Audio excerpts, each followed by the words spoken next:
Welcome to the October 19th, 2015 meeting of the Gaston County Board of Education. I'm Kenny Lutz, Chairman of the Board. To my left is Jeff Ramsey, Vice Chair. To my right, I will introduce the board members, Mr. Dedman, Mr. Howell, Mr. Upchurch, Ms. Roberts, Ms. Guthrie, Mr. Collier, and Ms. Cherry. Our first order of business is to have prayer and have the Pledge of the Allegiance. I would like to ask Mr. Booker to lead us in our invocation. Thank you, Mr. Chair. Heavenly Father, we thank you for this day. We thank you for forgiveness and understanding. Help us to appreciate the blessings we enjoy. We thank you for your protection and guidance.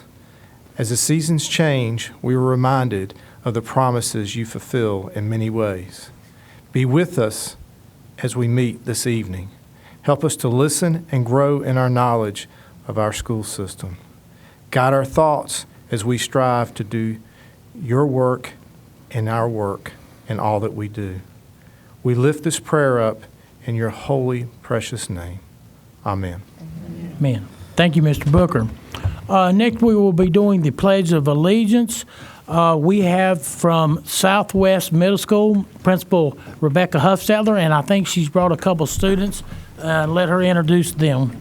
Yes, thank you. I'm pleased to introduce two of our 8th grade student athletes, Zakaya Boyce and Madison Cope, who will be leading us in the Pledge of Allegiance this evening.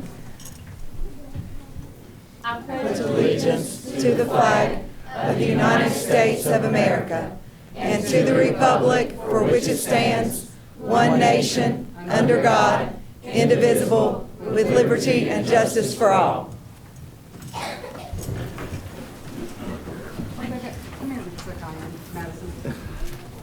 Now, I wish you hadn't worn this Clemson sweatshirt. I'm a Georgia fan. I knew she'd have to say that. Thank y'all so much for coming, and we have a little gift for you. If you keep it and wear it sometime. It punches holes in my clothes, but thank y'all for coming and leading us in the Pledge of Allegiance. And I hope y'all have a great week. Thank you. Me too, Sean? Yes. You sure will. Okay. I guess I'll touch a Clemson. And I hear y'all both athletes, right? Mm-hmm. They're students first. Of course. Of course. That's a given, Ms. Huffstetler. That's a given. Well, smile. It's going to be in a little bit more. Thank you, girls. Thanks. Again, we would like to thank Southwest Middle School for that helping out with the Pledge of Allegiance. Our next order of business will be to adopt the agenda. I think everyone's got has had a copy of that for a couple of days, and this is an action item, and I will need that in the form of a motion. Yes, Ms. Roberts. I make a motion to adopt the agenda as written. Thank you, Ms. Roberts. I have a motion. Do I have a second? Okay, I got 3 people raising their hands. So okay, Ms. Cherry has made the second. Any discussion? All in favor? And it is unanimous. Thank you very much. Our next item on the agenda will be good news, and I will going to turn it over to Mr. Booker.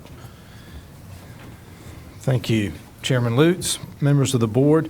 Tonight we want to take time to recognize an outstanding business partner who has supported our schools in a very important way. For 2 years in a row, Books A Million in Gastonia has hosted a month-long community book donation drive. They have taken the time to reach out to our schools and ask what books our teachers and students need, and have helped to get these books into our classrooms. This year, Books A Million partnered with 3 of our schools, Brookside Elementary, Belmont Middle, and East Gaston High School. Get ready for this now, folks. The store collected 932 books with a value of more than $8,300. I think that deserves some applause.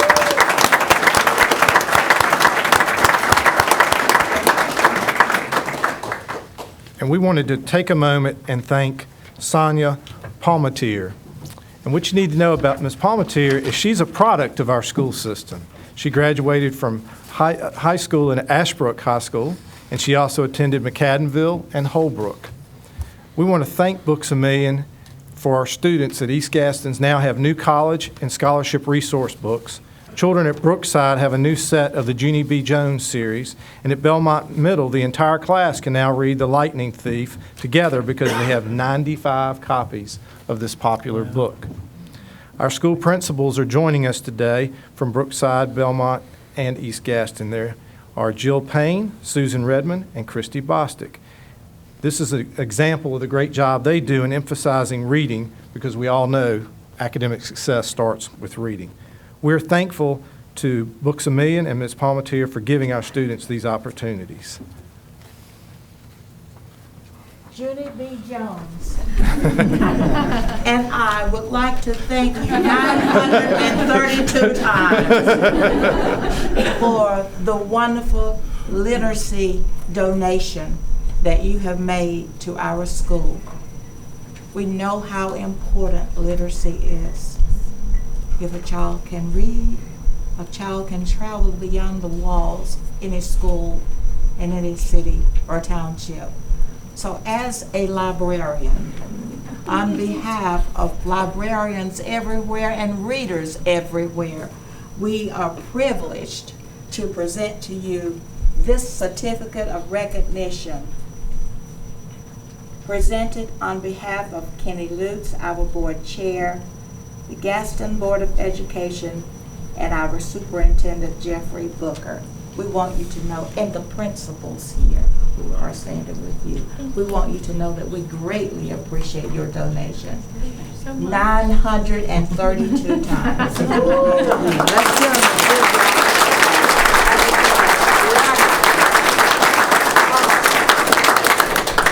It's good to be able to hold a book in your hand. Thank you.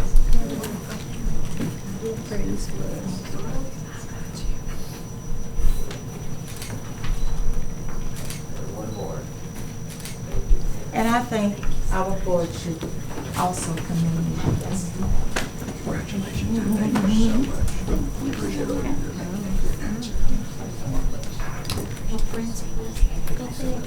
I'll be one of them. I always like shaking your hand. The books.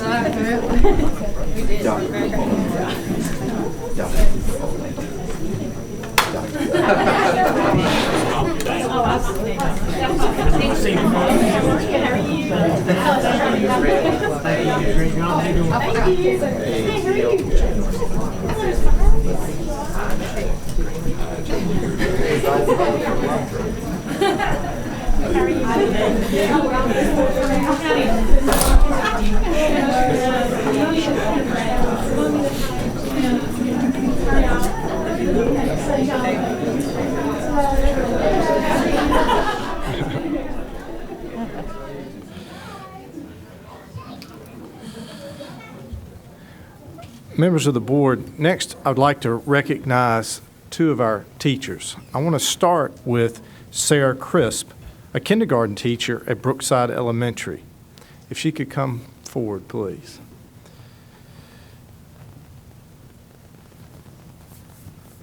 And I've got to speak, I've been in her classroom before, and it is a great experience to be in her classroom. She has been selected to represent Gaston County Schools as the Outstanding Elementary Mathematics Teacher, and she will participate in the North Carolina Council of Teachers Mathematics Award Ceremony. This is given annually to the teacher in each school district who exemplifies excellence in teaching mathematics. Teachers who receive this know how to get their students excited about learning math and go beyond expectations in the area of math education. She has spent her entire 14-year career at Brookside Elementary, and when asked to describe her, Ms. Payne said, "Fantastic" is the first word that comes to mind.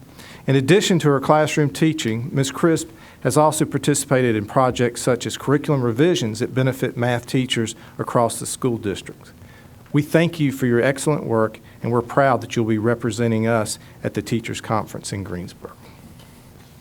Ms. Roberts. Two children in the school system, one math being their worst, one math being their best, and I won't say which is which or where I fail in that category. I just appreciate math teachers because that is such a hard subject if they don't get it. And I had several that were awesome to my children and just made such a difference in their life. So we just appreciate you so much. Thank you for what you do. Here's a certificate signed by our board chair and Superintendent Mr. Booker. Thank you for everything, and we just appreciate you so much. Thank you.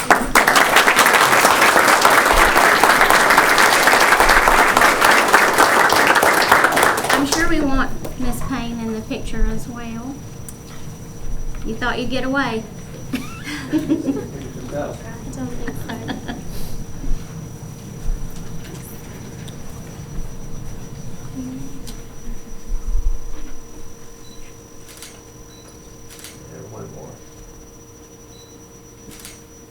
And I know the rest of the board wants to congratulate you as well.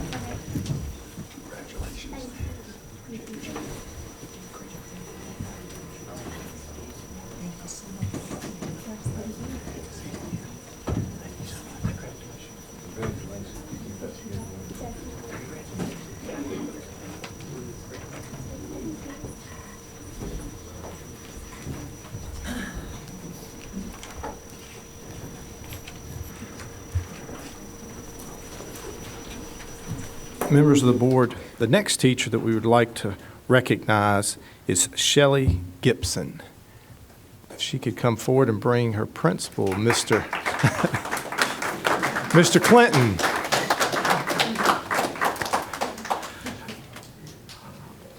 Also, I believe we have a student with us, Michael Kogan.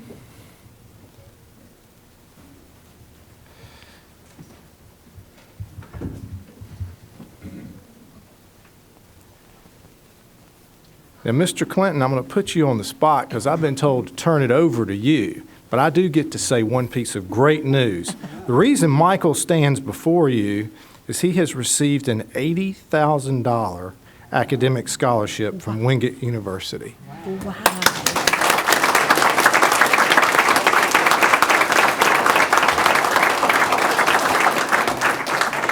And he attributes Ms. Gibson for all that she has done to enhance the school's math curriculum, to contributing to that.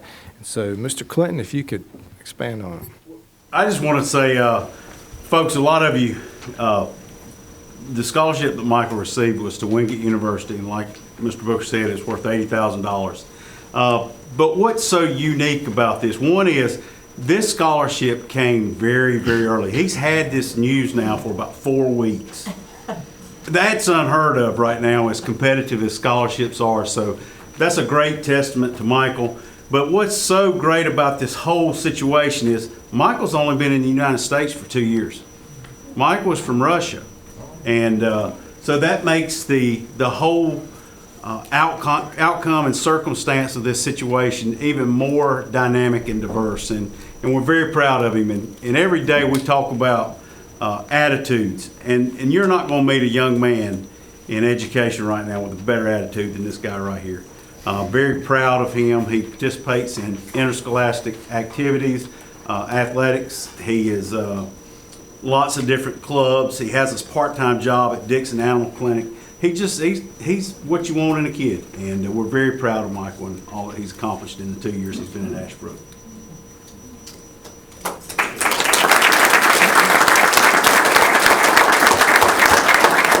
And Mr. Clinton, if you'd add a little bit about Math 1 scores and how important they are, and Ms. Gibson's role. Miss Gibson is kind of like the cornerstone of our Math 1 department. She has just a wealth of knowledge, a wealth of experience in education. But not only that, y'all, I was talking today, I had to do an interview today with our Wavelengths group, which is our in-house announcements, and they were talking about teachers and folks going above and beyond. This is a lady that does that. I mean, she participates in more things than I do. And I'm sitting here and I'm looking at my calendar every day and I say, it's slam full. But she is so caring and giving of her time. She teaches 4 math classes a day. She doesn't get a planning period. She does that to help eliminate and alleviate some of the numbers issues that we have in the school as far as overcrowding in classrooms. She's fantastic, never complains one bit. She does before school tutoring, after school tutoring, and Saturday math lab. I mean, she's just the full package. And not only that, she's one of these teachers, folks, that she gives kids an array of opportunities to learn the material. If they don't get it one way, she flips it over and tries it another way.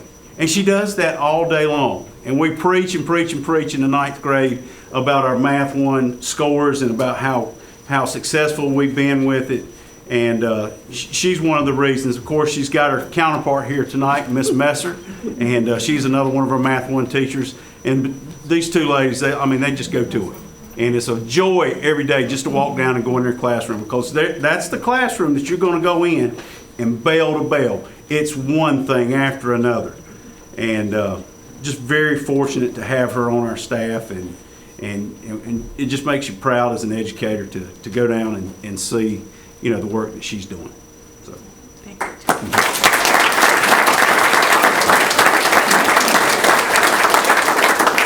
Here, they want you to present these since you're doing all the talking. I'm going to stand on this side because I'm not smart enough to stand between the two of them. And I played football against Joey, and so I know how smart he was because they kept playing Clover thinking they would win. So we're good. Tell us a little bit about what you want to do. We know you got an $80,000 scholarship. You're probably going into politics and speak Russian and do all these things. And tell us what you want to do. Well, I would like to pursue a career in medical field and to be either a doctor or physician, or, just work in the medical field in general. I got a feeling you're going to make it. We have a certificate of recognition presented to you for outstanding achievement, receiving the Wingate University Scholarship, presented October 19, 2015, signed by our board chairman and our superintendent. And so we just want to present that to you. Say congratulations. Thanks, great job. Great job. Michelle, you don't get out of this either. In recognition presented to Shelley Gibson for outstanding contribution to Ashbrook High School, dated October 19, 2015, from Gaston County Schools, signed by your board chair, Mr. Lutz, and your superintendent, Mr. Jeffrey Booker. Thank you for all you do.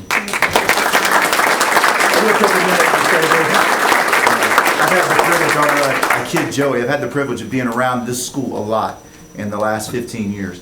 And what you see here is a direct reflection of leadership.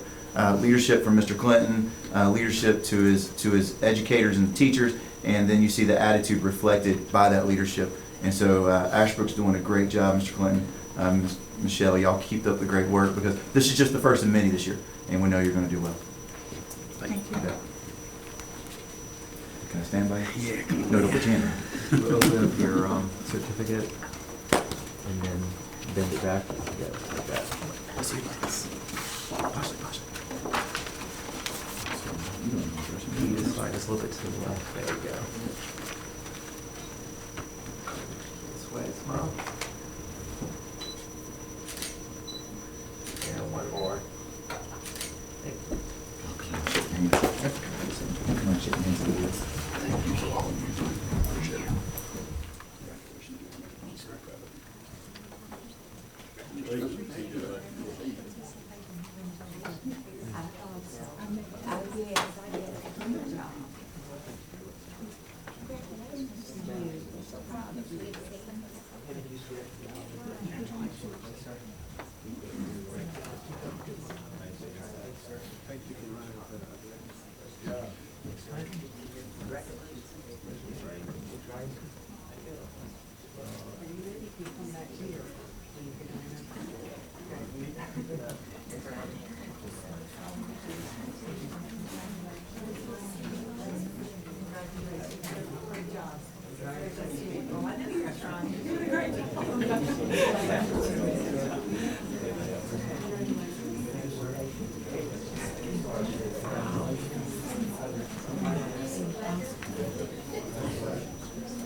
Members of the board, those two recognitions focused on an individual and their achievement, and then the second one, obviously, a student's achievement. This we want to turn to our school system and to the leadership that we have within our school system, particularly our principals. So I'd like to ask Todd Hagans, our Chief Communication Officer, and Rebecca Huffstetler, who's the chairperson of the principals leadership team, to come forward and share some really good news about our Nickels for Neighbors campaign. Thank you, Superintendent Booker. Good evening, Chairman Lutz, Vice Chairman Ramsey, and members of the board. It is a pleasure to have Rebecca Huffstetler with me. Rebecca is the principal of Southwest Middle School and also the chairperson of the principal's leadership team. And we are pleased to make an announcement this evening about our Nickels for Neighbors fundraising campaign. Last Wednesday was Nickels for Neighbors Day in Gaston County Schools. We challenged each school to collect $200, the equivalent of 4,000 nickels, on the 14th of October, to help school children in South Carolina affected by the recent flood. Working with the South Carolina School Boards Association, we decided to adopt the schools in Clarendon and Williamsburg counties, which are located south of Florence. And that map there gives you an idea of the area of South Carolina we're talking about. You may have seen news coverage about Clarendon County. The destruction was unbelievable. Because of flooded and washed out roads, many communities were cut off from the county seat of Manning. Transportation was impossible. We also had one of our school social workers, LaTanya Burgess, who works at Pleasant Ridge Elementary, share about the devastation in her home county of Williamsburg. So we decided to adopt both counties. From talking with the school officials in Clarendon and Williamsburg counties, many of the school children and their families have lost everything, including items the children need for school. So we are hoping the funds raised here by children in Gaston County schools will be able to help the children in Clarendon and Williamsburg County schools. Now I would like to ask Ms. Huffstetler to come forward to announce our fundraising total. Good evening, everyone, and thank you for allowing me to be here this evening. The principal's leadership team appreciates the opportunity to lead this important fundraising campaign. Not only does it help our neighbors in South Carolina, but it also teaches our students, and I believe our teachers and administrators as well, about the importance of helping others in a time of need and showing kindness and compassion. And tonight, we are pleased to announce that our fundraising total for Nickels for Neighbors campaign is $24,539.90.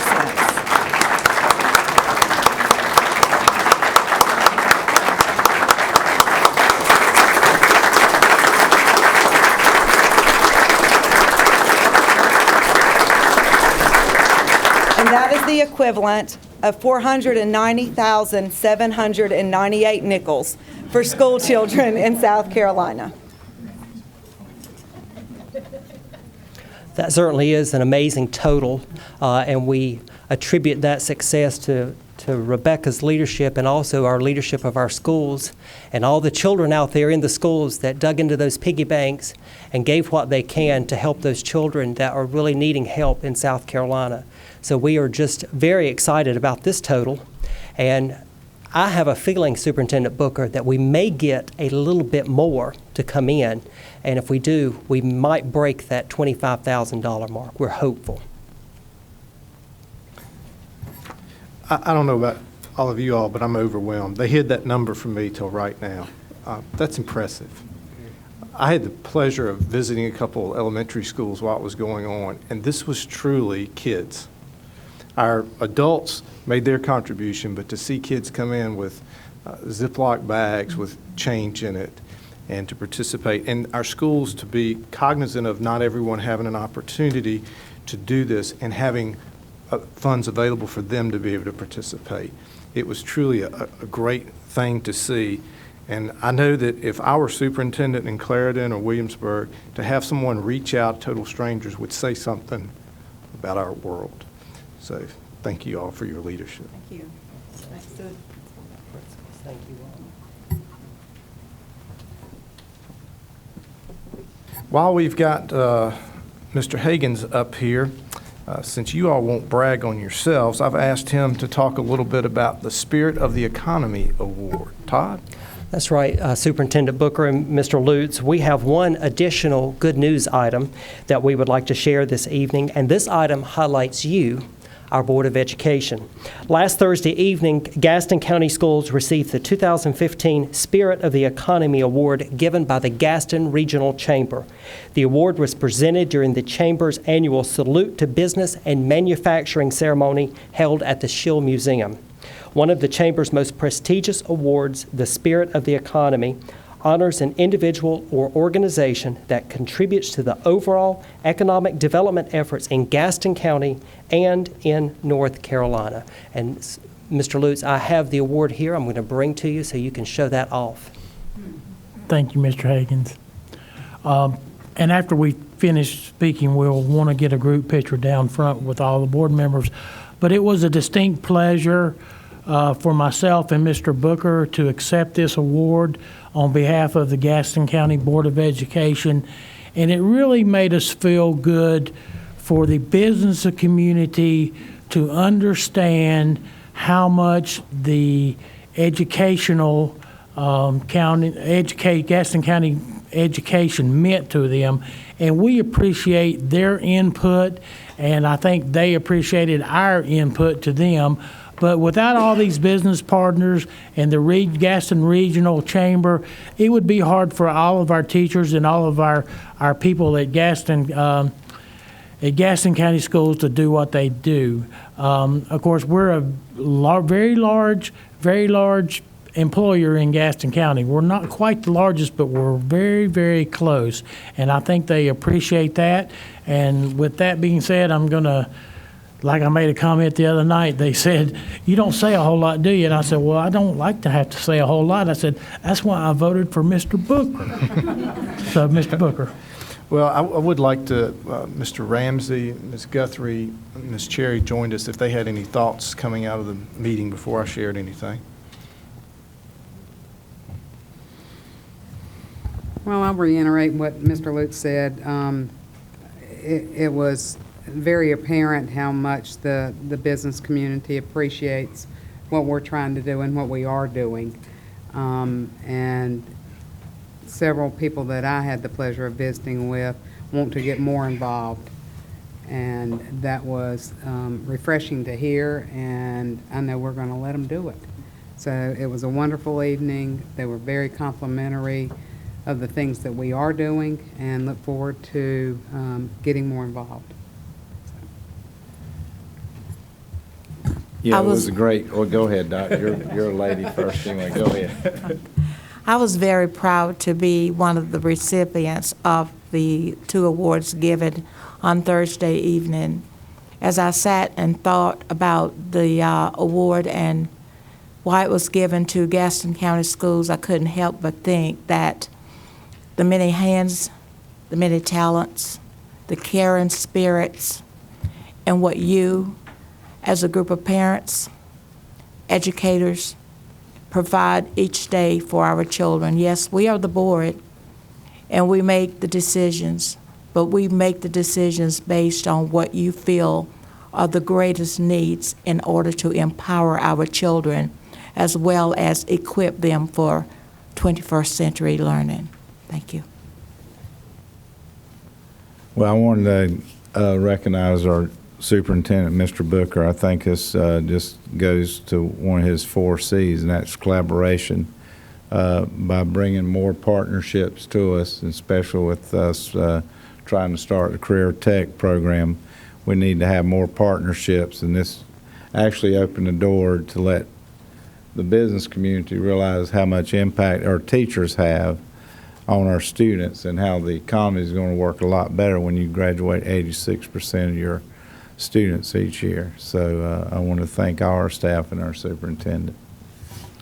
Well, I think one thing that was great to see them highlight in the meeting was our career and technical education program that was done this summer, the Educators in Workplace. They actually showed a video with interviews of our teachers and some of the businesses that participated, and it was very impressive to have that program highlighted. And it's a great honor for us to receive. When you see the past recipients of this award, you know this is high company that you're associated with. So we appreciate the support you have given us to put us in that position. And Mr. Chairman, that concludes our good news. We would like to do the next, when we do the next item, we'll do a picture at that time. Okay, all right. Thank you. Todd, this is yours. I might ask Todd to come back up. This is the National Principals Month resolution. I think we've spoke about that one time, but this will be an action item. Thank you, Mr. Lutz. Tonight we have a resolution in recognition of October as National Principals Appreciation Month in Gaston County Schools. The annual observance is sponsored by the National Association of Elementary School Principals and the National Association of Secondary School Principals. And at this time, I would like to read the resolution for our audience and the people watching online and on Channel 21. Whereas the month of October is designated National Principals Month in recognition of all school administrators and their diligent efforts to ensure that every child receives a quality education, and whereas principals and assistant principals are commended for taking on the responsibility of establishing high standards, leading the instructional program, acting as disciplinarians, developing strategies to facilitate continuous improvement, and overseeing the day-to-day operation of their school. And whereas principals and assistant principals are key to establishing a positive tone for their school and maintaining relationships with students, parents, teachers, and school personnel, the community, and others to ensure academic excellence for children in a safe, healthy, and supportive school environment. And whereas we are extremely proud of the principals and assistant principals at our 55 schools, and sincerely appreciate their steadfast commitment and contributions to Gaston County schools and public school education in North Carolina. Now, therefore, be it resolved that the Gaston County Board of Education joins other boards of education across the United States in recognizing October 2015 as National Principals Month and encourages the citizens of Gaston County to thank all school administrators for the care and concern they show for our children, and also to express appreciation for the outstanding job our principals and assistant principals do each day to inspire success and a lifetime of learning in Gaston County schools. Be it further resolved that this resolution be made part of the minutes of the board adopted this 19th day of October 2015. And this resolution is presented to you for approval. Thank you, Mr. Hagan. Mr. Collier? Mr. Chair, I'd like to make a motion to adopt the National Principals Month resolution. Thank you, Mr. Collier. I have a second from Ms. Guthrie. Yes. Okay, any discussion? All in favor? And it is unanimous. We'll need to get all, like for all the board to step down for a picture. And also, I'd like for any principals in the hallway, if you're standing outside, or if you're down the hallway, or if you're in the bathroom, somebody check. We just need to have everybody come down and let's get us a picture.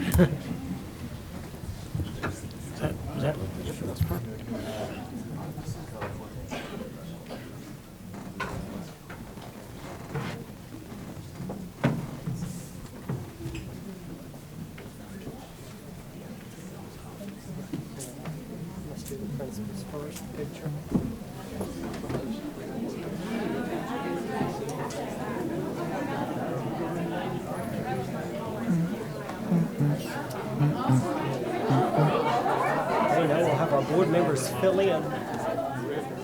I'll go to the back. I have no problem.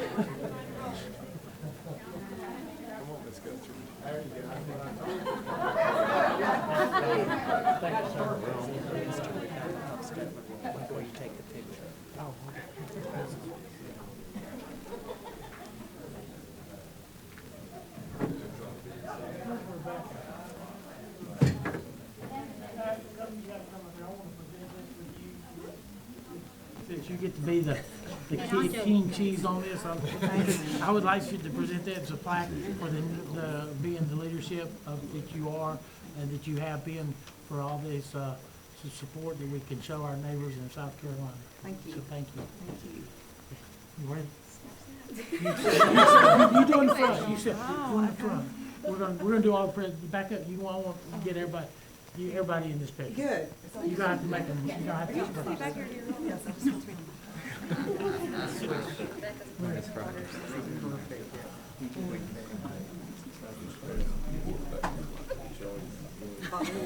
We're gonna get switched on. You can't see Lee. You can't see Mr. Dedman.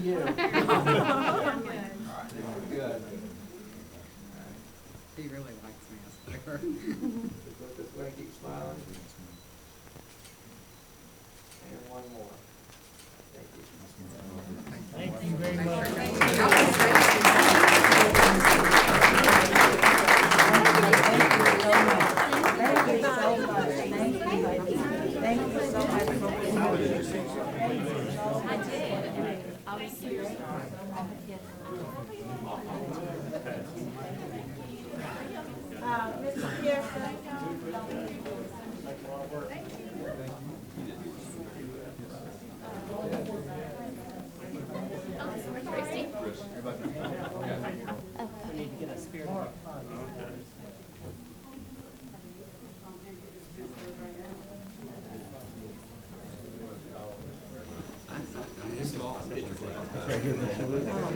Everybody kind of gather around. Yeah, it's fine. Up some. All right.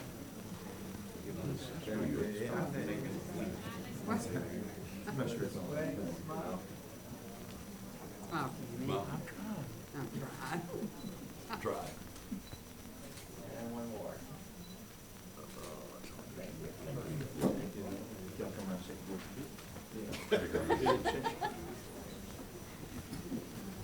Excuse me.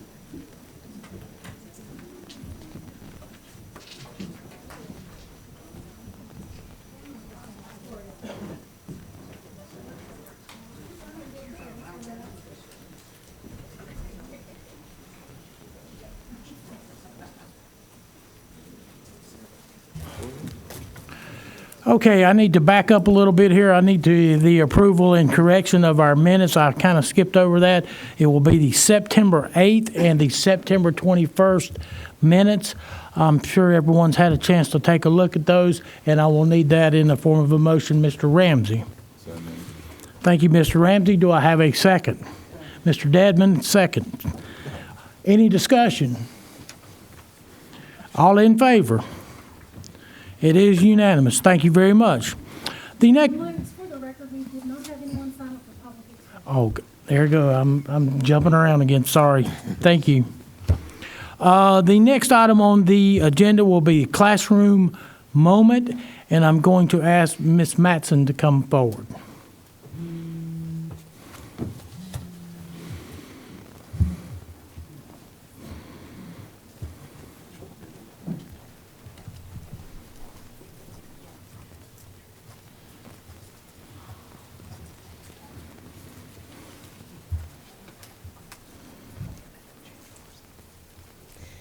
Good evening, Chairman Lutz, Board of Education members, and Superintendent Booker. Technology is ever-changing, and today's teachers and students use technology to make their lives easier. They engage, communicate, collaborate, and create. The classroom we are spotlighting tonight integrates technology in their music classrooms. I have with me this evening our Assistant Chief Technology Officer, Roxy Miller, 3 of our instructional technology facilitators, which we call ITFs, Chrissy Lunsford, Sean Markwith, and Lisa Montgomery. I would like to thank Principal Brucey, Assistant Principal Cox from Kaiser for being here to support their staff and students. I would also like to thank the families of staff and students for their support this evening. And finally, I would like to thank our other Pinnacle Base Camp people for being here to support their coworkers. Can you stand up, Base Camp?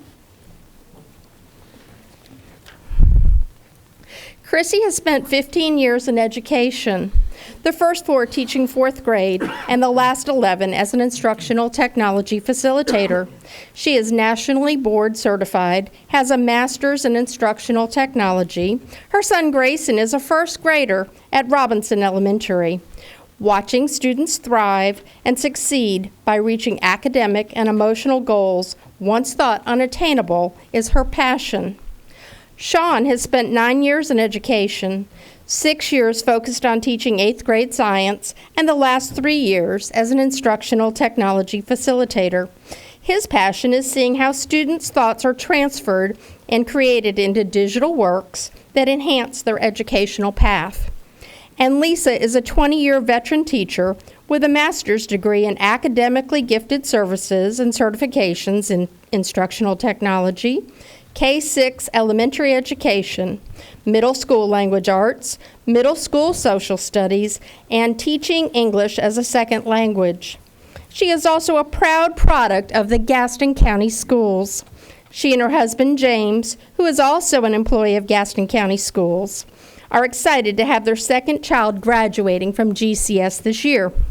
William Scoggins is one of our Pinnacle Base Camp participants. He and his 5th grade students from Kaiser Elementary School will be presenting a classroom moment to you tonight. William Scoggins is a music teacher at Kaiser Elementary. He always knew that he wanted to be a teacher. He began his college career pursuing a degree as a math teacher.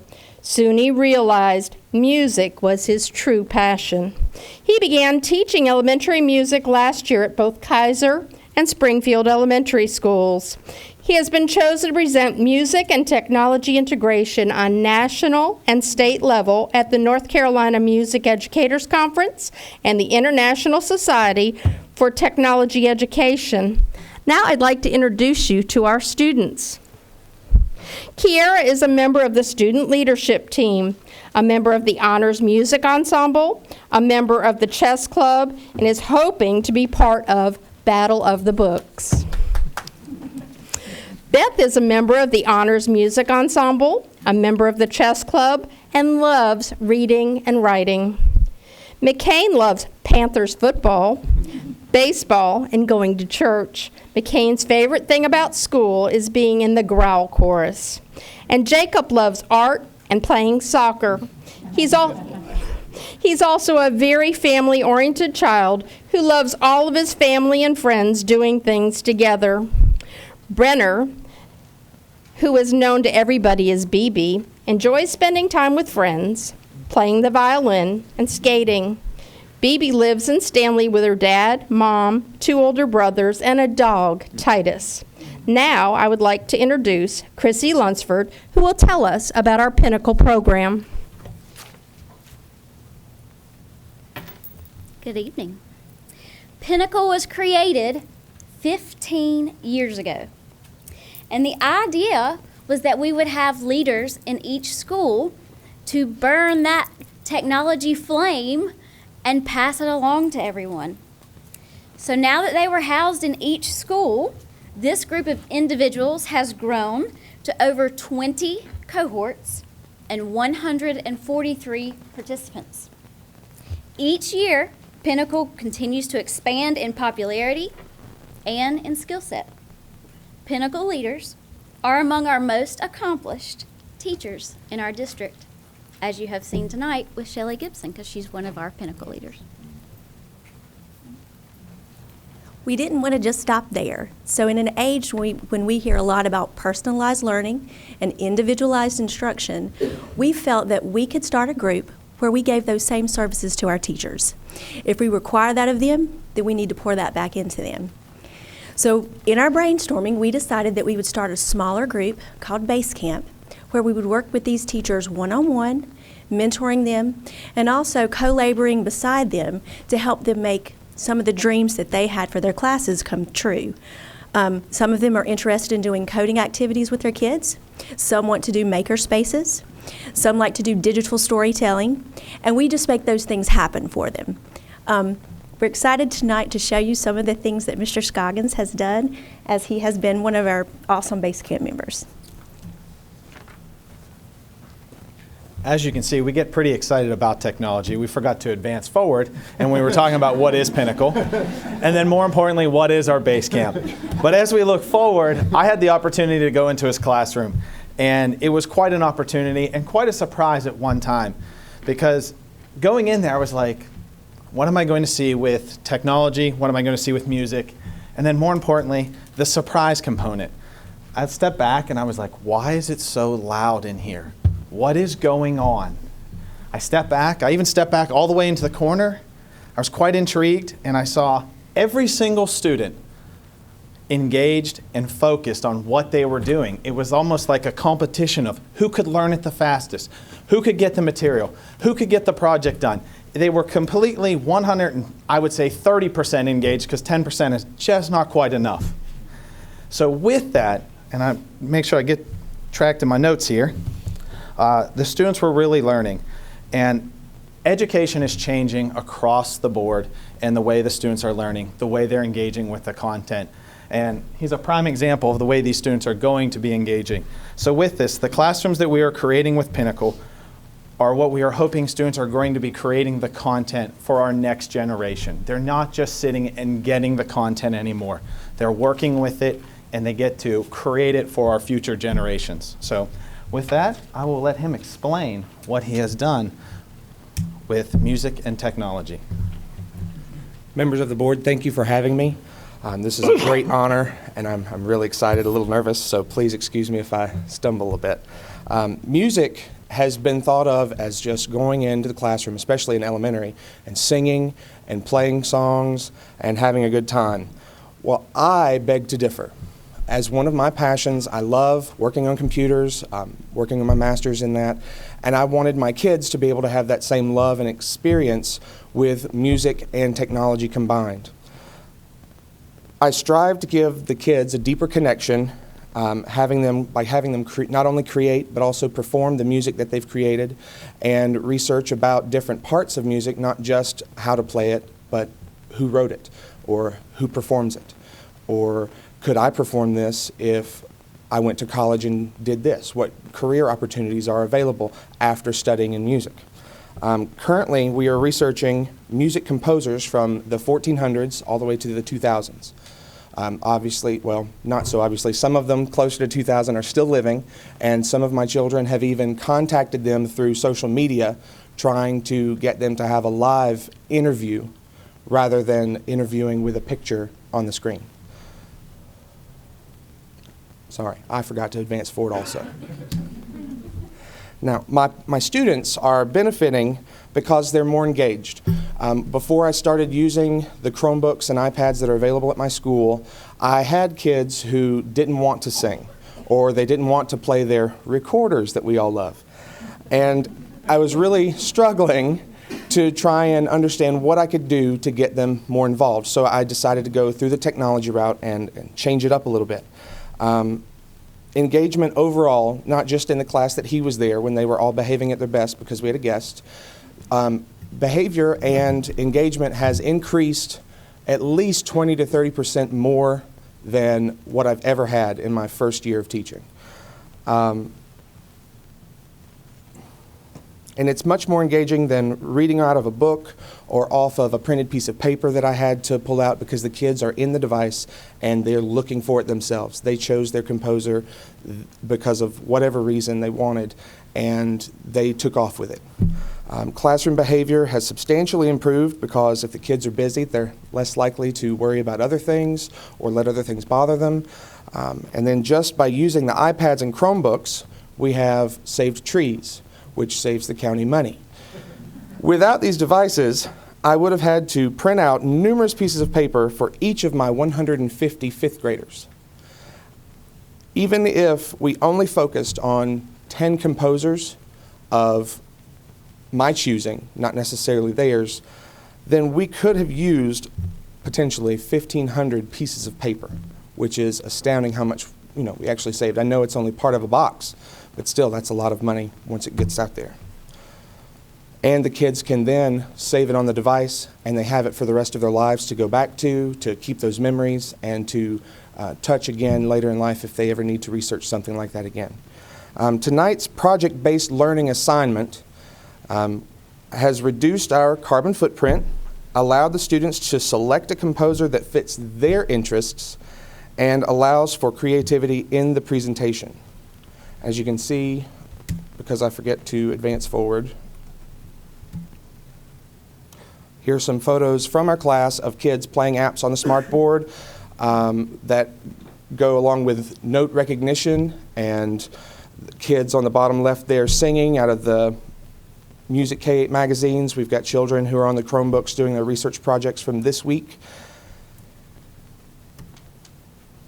And I have to say that music and technology is a perfect match. You can't have, I mean, you could have music without it, but it makes our lives so much easier to work with, to practice, it makes things much more, I keep hitting a button apparently, I'm sorry. But music in elementary, you know, it used to be restricted to the books that we had in the classroom and the music instruments that we could afford. Some of us even had to buy music instruments on our own. Well, now with this iPad, I can play a symphony. We can play, what was the piece we talked about the other day? It was Michael Jackson's Beat It. I had a high school group play it at a conference I went to, and it was the most phenomenal thing. I videotaped part of it and showed it to the kids, and they thought it was great. So I'm going to have them come up and show you a little bit of what they've been doing on their devices. And if you have any questions, please feel free to ask. Go that way.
Come with me.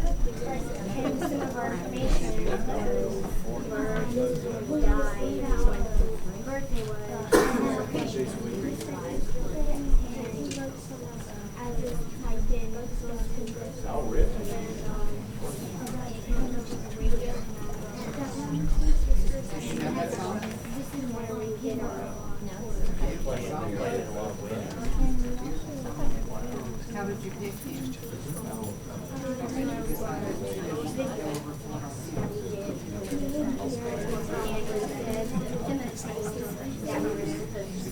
He's on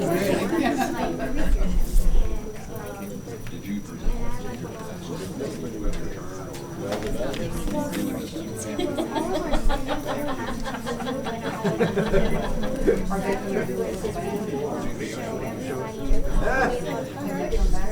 So no, go back the other one.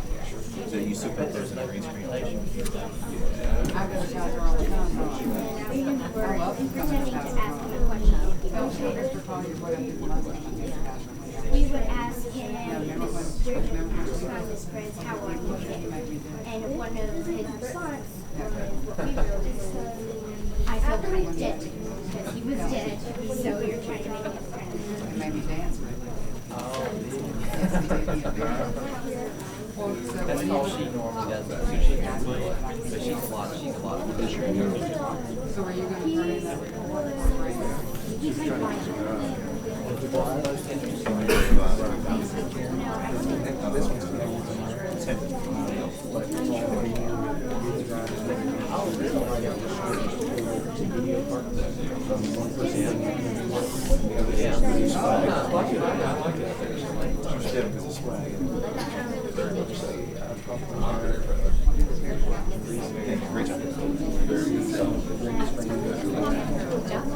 Photos that we put into How old was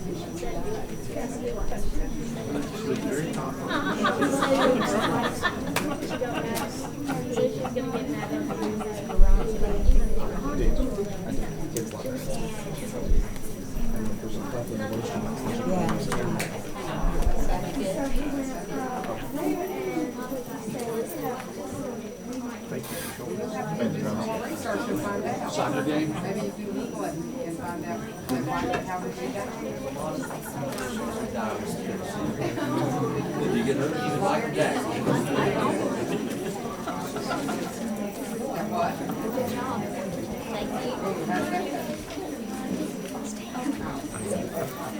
Well, thank you so much. When you find out what's Go back and do it.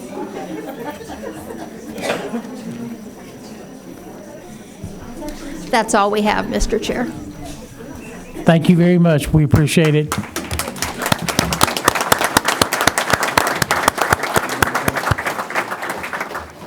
Ms. Madsen, can their parents stand up, please, so we can recognize them?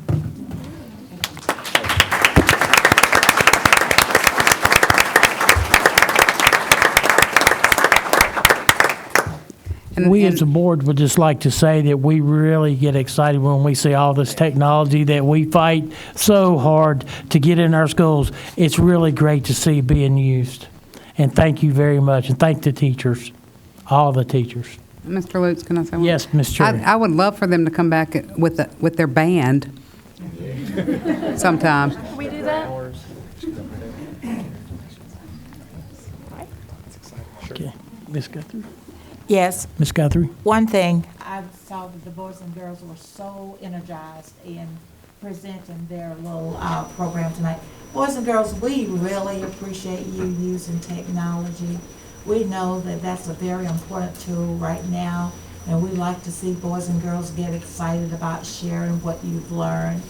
And Miss Guthrie learned a lot from the Pinnacle and from the Teacher Learning Center when I visited one of the classes, and I'm still using Buddy Poke in my school right now because I got that from, I think it was one class, and we thank you for that. And when the Pinnacle was at Hunter Huss last year, I went in and Miss Gibson was there, and she was just working away, and she had that app explain everything, and the young folk from the high school were engaged, and we just want you to know that technology is so important, and we here in Gaston County Schools salute your leaders and Pinnacle leaders for all that you do in order to make learning fun for every child via whatever tool.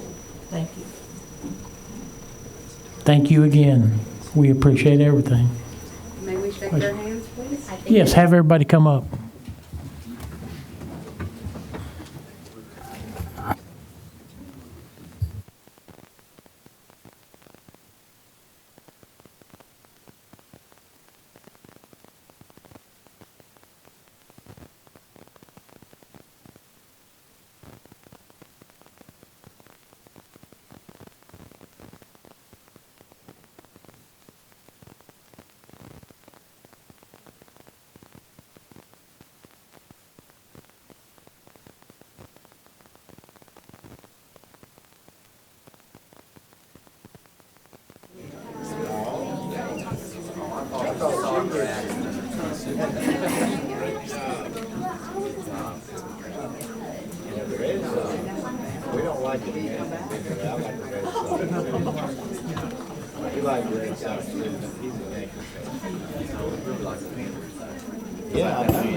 Okay, the next item on the agenda is our secondary classroom moment, and I will ask Dr. Cook to come forward.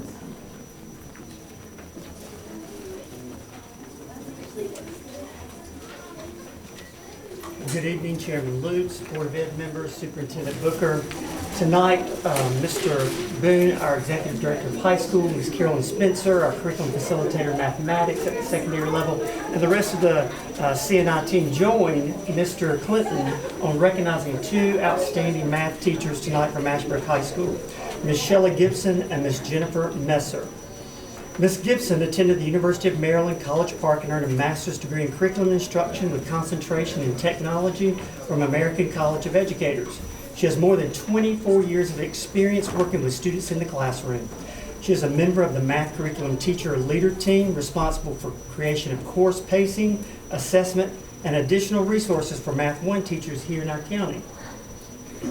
She is a Pinnacle leader and brings a wealth of knowledge in integrating technology in the classroom. In her free time, Ms. Gibson enjoys traveling and learning more about technology. We've already heard how much time she does not have. Ms. Messer is a product of the Gaston County Schools. After graduating from Forest View High School, she received a mathematics degree from UNC Wilmington. Ms. Messer is in her third year teaching at Ashbrook, where she teaches Math 1 and serves as the school's JV cheerleading coach. Jennifer is a member of the Pinnacle Base Camp in hopes that she will be a Pinnacle leader next year. Pick up on that, Ms. Madison. This past summer, she spent time on the assessment creation team as well as the math resources team creating Math 1 assessments and resources for Gaston County teachers. During her free time, Jennifer enjoys spending time with her family and traveling. She's looking forward to getting married next June, and we hope she's going to stay right here. These two teachers are here to demonstrate outstanding instruction and how they create a blended learning environment in their classroom using technology and traditional classroom instructional techniques. These ladies are working with our curriculum instruction team members and their math PLCs to promote and demonstrate this level of engagement in other classrooms across our district. Please join me in welcoming these ladies.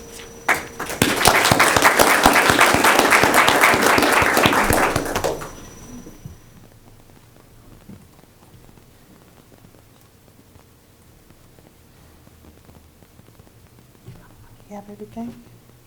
I don't know. Let's see. Hey, Shelly and Jennifer, are we ready to begin yet? Come on, let's go. Hey, Shelly and Jennifer, are we ready to begin yet? Yeah. Come on, let's go. I'm so excited. I am here at the Board of Ed, and I get to share with all of them all the cool stuff we do in our classroom. Oh, they're looking at us. Yeah. Hi, I'm an avatar, and I work at Ashbrook High School. I work very hard to get the kids to understand new math concepts. Yeah, sometimes I talk to them about instruction, things they need to do. Sometimes I quiz them on things. For example, I might ask them a question like, what is 2 times 4? Yeah, can you guys answer that? I can't hear you. That's right, 2 times 4 is 8. Well, the kids simply love me, and I really help them learn. And besides, I'm a lot cheaper to employ than Shelly and Jennifer. Hey, don't turn me off. Hey. Ooh. Chairman Lutz and Superintendent Booker for having us here today. We, not with her, we want to share with you guys what we do at Ashbrook to blend learning in our math classes. As we try to meet the needs of our students. So we want to talk a little bit about, well, what is blended learning? So I kind of call us the Naomi and Ruth of Ashbrook High School. I'm old school and she's a new school, but together we blend together and provide what's really needed for our students. So I'm going to talk a little bit about the brick and mortar, which is traditionally what we've always seen when we grew up.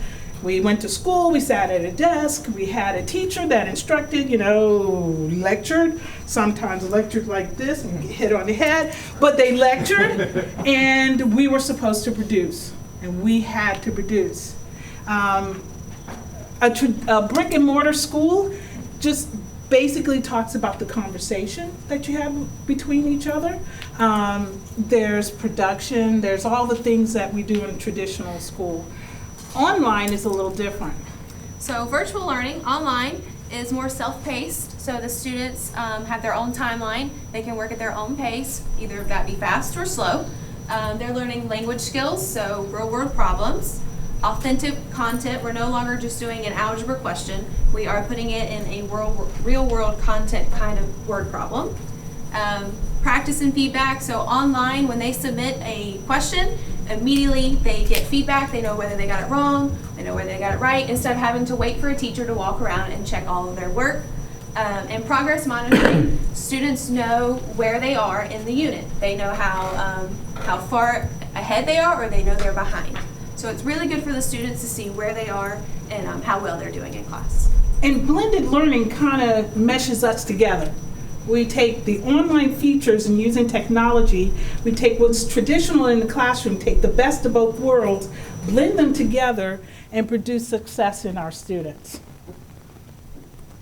So what does that look like? Well, in my classroom, or in our classroom, we start off with Chromebooks, and we are so very, very blessed to have Chromebooks in our classroom. Thank you, Mr. Clinton. Thank you for the training that I received as a Pinnacle leader that I wouldn't know what to do. But they train us, they have people that we could talk to, the ITFs, I can call on them, and they help me figure out what is it I need to do to reach my kids.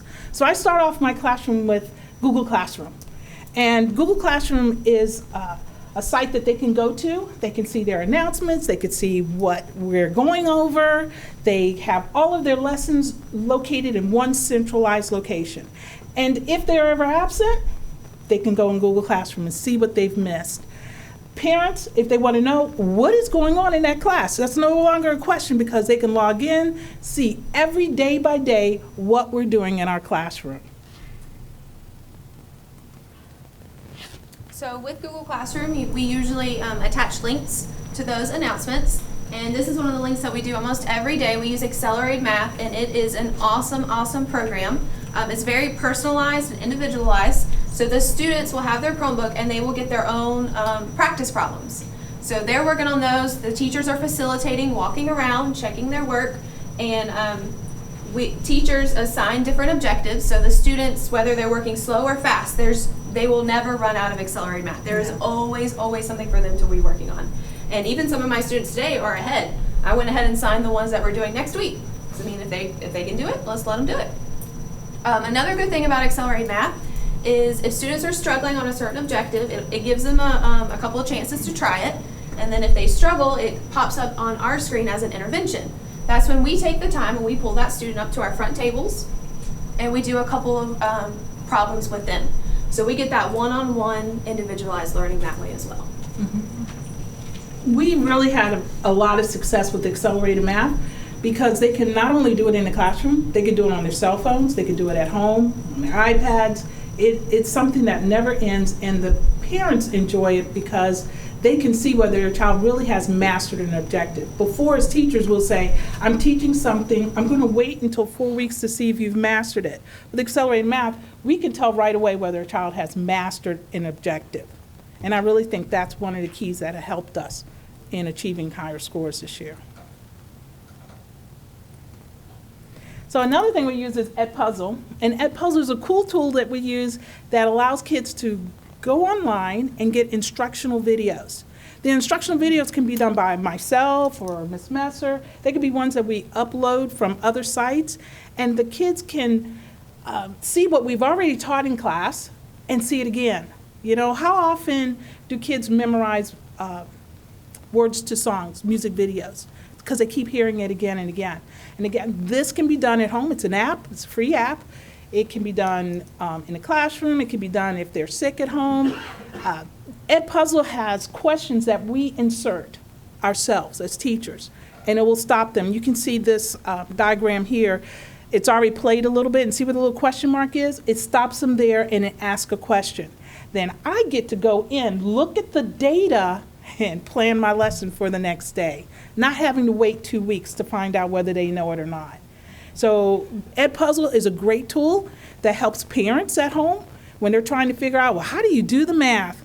They get on Edpuzzle and watch it also and say, hey, look, stop, let's play this again. Watch it slowly, take good notes. And we've seen a lot of success with Edpuzzle also. We've used Edpuzzle to flip our classrooms. So we assign the videos the night before. We do the lesson so that students have an opportunity to see what we're doing the next day in class. Okay, Brain Genie is another tool that we use. It's a free website. The students can create accounts. And again, we assign goals for the students to work on. But the cool thing about this is the students get to choose which goal they want to work on. They can do individualized practice, and they get feedback after every single question. It even gives them hints to help them get through the question. Another added bonus of Brain Genie is that students can play a game against each other. So you'll see kids in the classroom like, let's do that one, you know? So it's really cool to see them get excited about math. Another tool that we use is BlendSpace.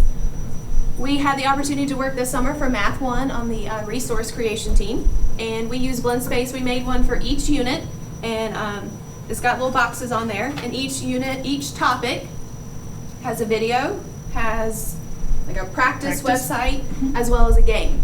So that way parents can go home and use these to help prepare the students before the unit test. And each unit, all 9 units have a BlendSpace. All 9 specifically units, and each unit has different lessons. It was a big task, but we got through it. It was fun. I enjoyed it. More than you. Oops. There we go. Kahoot. Have you guys ever seen Kahoot? Yes. Yes. Do you like it? Well, we got a better one. Something better. Something better. That's the joy of technology, is that they show us new tech tools that are out there. There's a new one out. It's called Quizzes. And Quizzes works like Kahoot because they get points by answering it first and answering it correctly. But Quizzes also gives me something that I love, data. I just love to see where my kids are. So sometimes they'll get on this as a bell work. And the cool thing about Quizzes is that on Kahoot, you remember you saw everything up on the screen, right? Well, Quizzes is on their screen. And we can scramble it so that if she's sitting next to me, she's doing one problem, I'm doing another problem, but we're all pacing against itself. And somehow in the programming, it figures out how long I took to answer it, and I get points. But I get more points if I answer it correctly. So we're also training the kids that it's not so much of did you answer it first, but did you answer correctly? Because we'll have kids that when, like, a lot of them are finished, and we'll have little stragglers still working hard, and they will beat out everybody and get number 1 because they waited, took their time, and got the question correct. So that's why I love Quizzes. But I also love it because if I give that at bell work, you know, within 10 minutes, you know, they're all done, I can look at the data. So for example, the one you see there with Mike Ross and Jill and Daniel, I could pull all of them to the front and work in my small table and say, hey, look, this is a concept you're not getting. Let's work at it. Here's some more practice problems. Can you see what you're doing? And I get to see where they're making the errors and correct it then and not wait until homework or wait until later. And a lot of times my small group that's up in the front won't raise their hand in class because it's math. We've also used these as quiz reviews. So the day we're taking a quiz, we'll do a short little quizzes, and we'll see the questions that they missed, so that way we can address those before they even take the quiz. All right, so Remind, it used to be called Remind 101.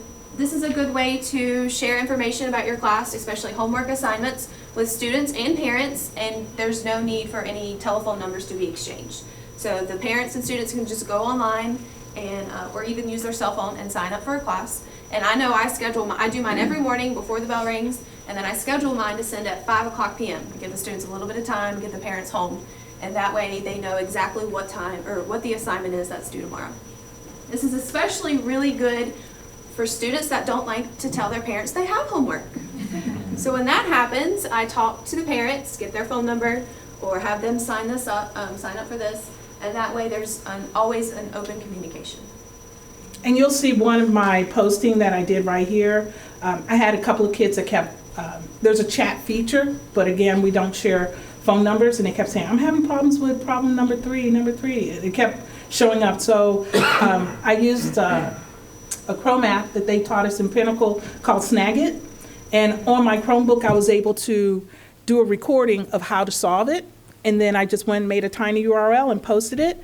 And all the kids came in the next day and they were like, yeah. And they were like, did you get problem number 3? And I'm like, yeah, I got it. How'd you get it? Because Gibson Centered on Remind. I had all these kids going, I just got to take up my phone and join Remind. Because then they start experiencing success. And the kids really like it. I love it. I sometimes don't post until 8. I'm bad at it sometimes, but I know I need to schedule it. But it is a great tool to use and great communication for parents and with teachers. So how do we blend at Ashbrook? We want you to see a little bit of what we do.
So there you go.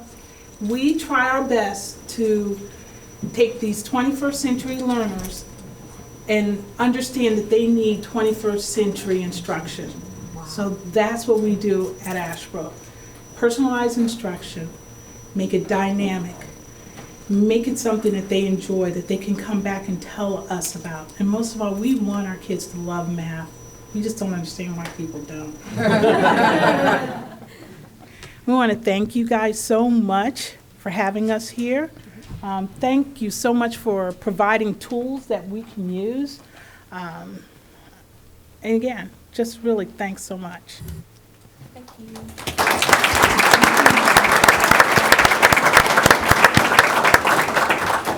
I'm sure you're going to have a few questions from the audience here or the board, but it is truly exciting for this board to see your enthusiasm, and because we know, because you're so enthusiastic about this, it's got to carry over to your students, and we do appreciate that. But the board have any questions? Mr. Dedman. I'm ready to go to math class. Both of you ladies are a great example, and Mr. Clinton has done a wonderful job. But I wished if I was still a high school principal, I would be sliding you my phone number right now to get you in my school, because you're an exact example. They already do that. I know they do. Mr. Dedman, that's why Joey didn't leave after the first presentation. But I am so pleased to see both of you here tonight, and especially Ms. Gibson for the other award too. But you know, you make math come to life. I mean, I was very excited, and I'm not a big math person, and I can't wait to come visit your classroom, and I'm gonna come and, if you don't mind, and just watch you one day, because you're inspiring, both of you. Thank you. Thank you. Mr. Collier? First, a comment, enthusiasm is contagious. Please don't ever lose that. That is a wonderful attribute, and kids can't help but just, even the ones that try not to get excited, do a little bit inside. But my question, what math do you use this for? To what advanced? We teach Math 1, this 9th grade math. It's state tested curriculum. Looking to go with any? It's like algebra, a little bit of geometry. It's more integrated math. But the tools within this could be used for more advanced math? Oh, yes. It can be across the board, yes. Well, this is exciting. But I was just curious exactly what math you were using it for. Ms. Cherry? So right now, it's just Math 1? Or That we Yes. teach, yes. Yes. We only Okay. teach Math 1. have you had an issue, and I think this is spectacular, but have you had an issue, since so much of it is technology-driven, have you had an issue with any of the children not having technology at home, or the parents not having any technology at home, since Yes, we Since it do. is- And that's where we provide the morning tutoring. We have tutoring from 7 to 7:45 in the morning. Okay. Parents will bring them in. We do Good. tutoring after school on Wednesdays and Thursdays, and run a bus on Wednesdays. That's wonderful. Well, I wish I had had that when I was in high school. I would have done better in math, too. So that's phenomenal. Thank you. Ms. Guthrie? First of all, I want to applaud you both. You work, it sounds like you work extremely well as a team. Yeah. You can see that. And I want to say that when we had our first or second curriculum and instruction meeting, I heard that we were going to be a stronger data-driven district. I see that now. I see what you're doing, and you're using data to drive instruction. And I truly like that. I want to ask you, do you have a subscription to Accelerated Reader? Is that, I'm sorry, Accelerated Math? Yes, we do. And have a you subscription. pay for that out of your, That was through Joe. that is awesome. That is really, really, truly a wonderful tool to have to afford these teachers the opportunity to do what they need to do in the classroom. And I just want you to know that you're reaching children, you're exciting children. I remember at Hunter Huss when you had that group to come over and to start explaining things on Explain Everything. Yes. They took great joy in doing that. You know, so that's what we want to see in our classrooms, even the most reluctant child. And you have to understand, those were, the 4 that were in there were my reluctant. They're my year-long, the Mhm. ones that come to us at level 1s and 2s. And they blossomed so much last year. It was just wonderful to see their joy in doing math and explaining it to other people. So those were my strugglers that really, really blossomed. Well, we appreciate what you're doing. Please continue to do it, and we applaud the principal for providing those essential tools that are needed to elevate learning. Thank you. Yes, Mr. Howell? I'll keep saying this until the 27th. Technology is huge. 60 extra Chromebooks in your school would go a long ways, wouldn't it? Yes. One of the things that we said at a meeting, some of us the other night, the county commissioners met, they talked about the 1.1 that we requested for 60 Chromebooks, 2 Chromebook carts per school. And one of the questions they asked was, how soon do you need this? How long can we wait? And the truth is, we needed it 2 years ago. And so they're supposed to vote on that the 27th. And not that I would throw any of them under the bus, but I think a lot of people ought to contact them and say, hey, we really need these, especially from the education side, because we can tell them all day long, but they know we don't touch it. You guys do. And I hope they're listening tonight and see what we see, because they're huge, and we need those in there yesterday, not next year when we can afford it. We can't afford not to do it. So, thank you. Thank you again. We do appreciate all your excitement.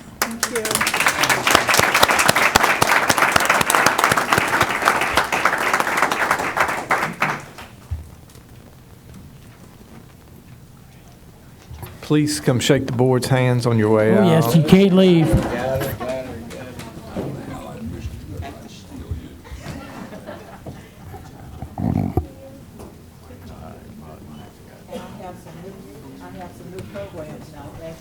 Yeah, she's swiping those. Yeah. Thank you again so much. We're so excited. Man, Thank y'all are a you. great team together. Y'all collaborate well. It's going to be short. Thank you Yeah, very much. That's many me. That's right. I'm ready. Oh, English and math. Mr. Chair, could we shake the principal and the vice principal's hands as well? Please come up. If you can get them to walk up here. Please, please. We want to thank you for all that you do. This is a team thing.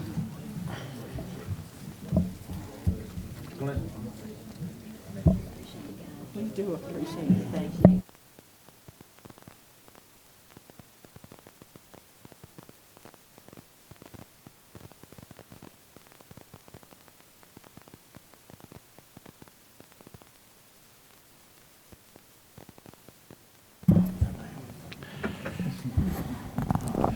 Well, Dr. Baltnight has made her way to the front, so Dr. Baltnight. Yes, sir. Good evening, Chairman Lutz, members of the board, Superintendent Booker. Tonight, I would like to share information with you about Arbiter Sports. It is basically booking and payment for our referees and officials. The High School Athletic Association made some policy changes over a couple years. In 2010, they strongly recommended that school systems go to utilizing the booking agent system because it streamlines the process for everyone. And in 2011, they mandated it. And so now in 2015, we're one of the few districts left that are not utilizing this system to streamline the process for paying officials and referees. So we are moving to this process. It will cause no issues for our athletic directors, our referees, any of those things. And so we're centralizing the scheduling tool for booking agents, and officials will get paid in a timely manner. In the past, what had occurred is our finance department would have to process things once it was sent in from the schools through our athletic directors. So that takes that person out of the process. Everything, as we've seen so much technology tonight, is digitized, so it goes directly from the school level, uploaded into a system so that those officials and referees can be scheduled in a timely manner and secured and also paid in a timely manner. Any questions? That was very quick. I guess it makes everything more paperless. Yes, sir. And I think that in talking with our schools, we've talked with several athletic directors and agents that they are excited that we're going to this. They actually get automated draft when they get paid for their coaching, so that'll be a new piece for them as well. So And anyone everyone's who's excited been about on the board for a number of years knows you've received more than one phone call in the past about a process related to this. And so this puts us in line with all the neighboring counties and what they're doing. So this is another step forward for us. Any other questions, Mr. Collier? The coaches and referees know this one's coming. Is there a place on this platform to complain about some of the officiating? No, sir. Yet to You know, be determined. some people are going to claim they shouldn't get paid anyway, but I couldn't help myself. Thank you, Mr. Collier. Any other questions? Seeing no more questions, thank you, Dr. Ball-Knight. Next item on the agenda is Warlick Academy roof replacement, and Mr. Holler is here. Thank you, Mr. Chairman, members of the board, and Superintendent Booker.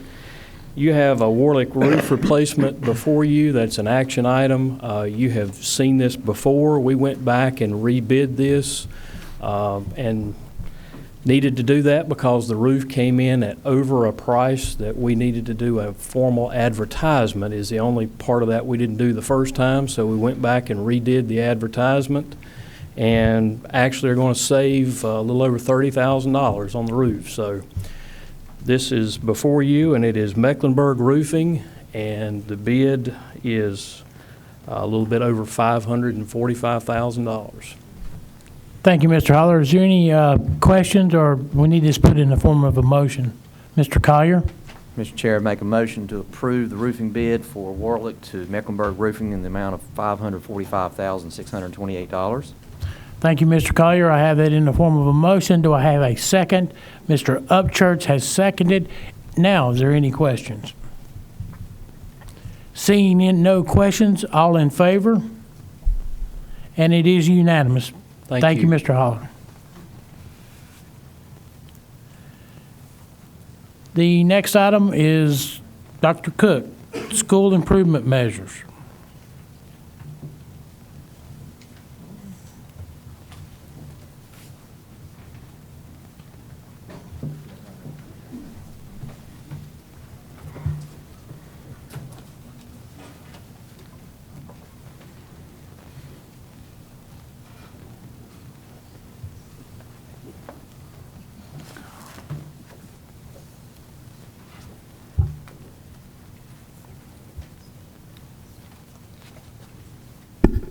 Make sure I'm turned on up here, and I've got a driver to make sure I don't miss any of these slides here.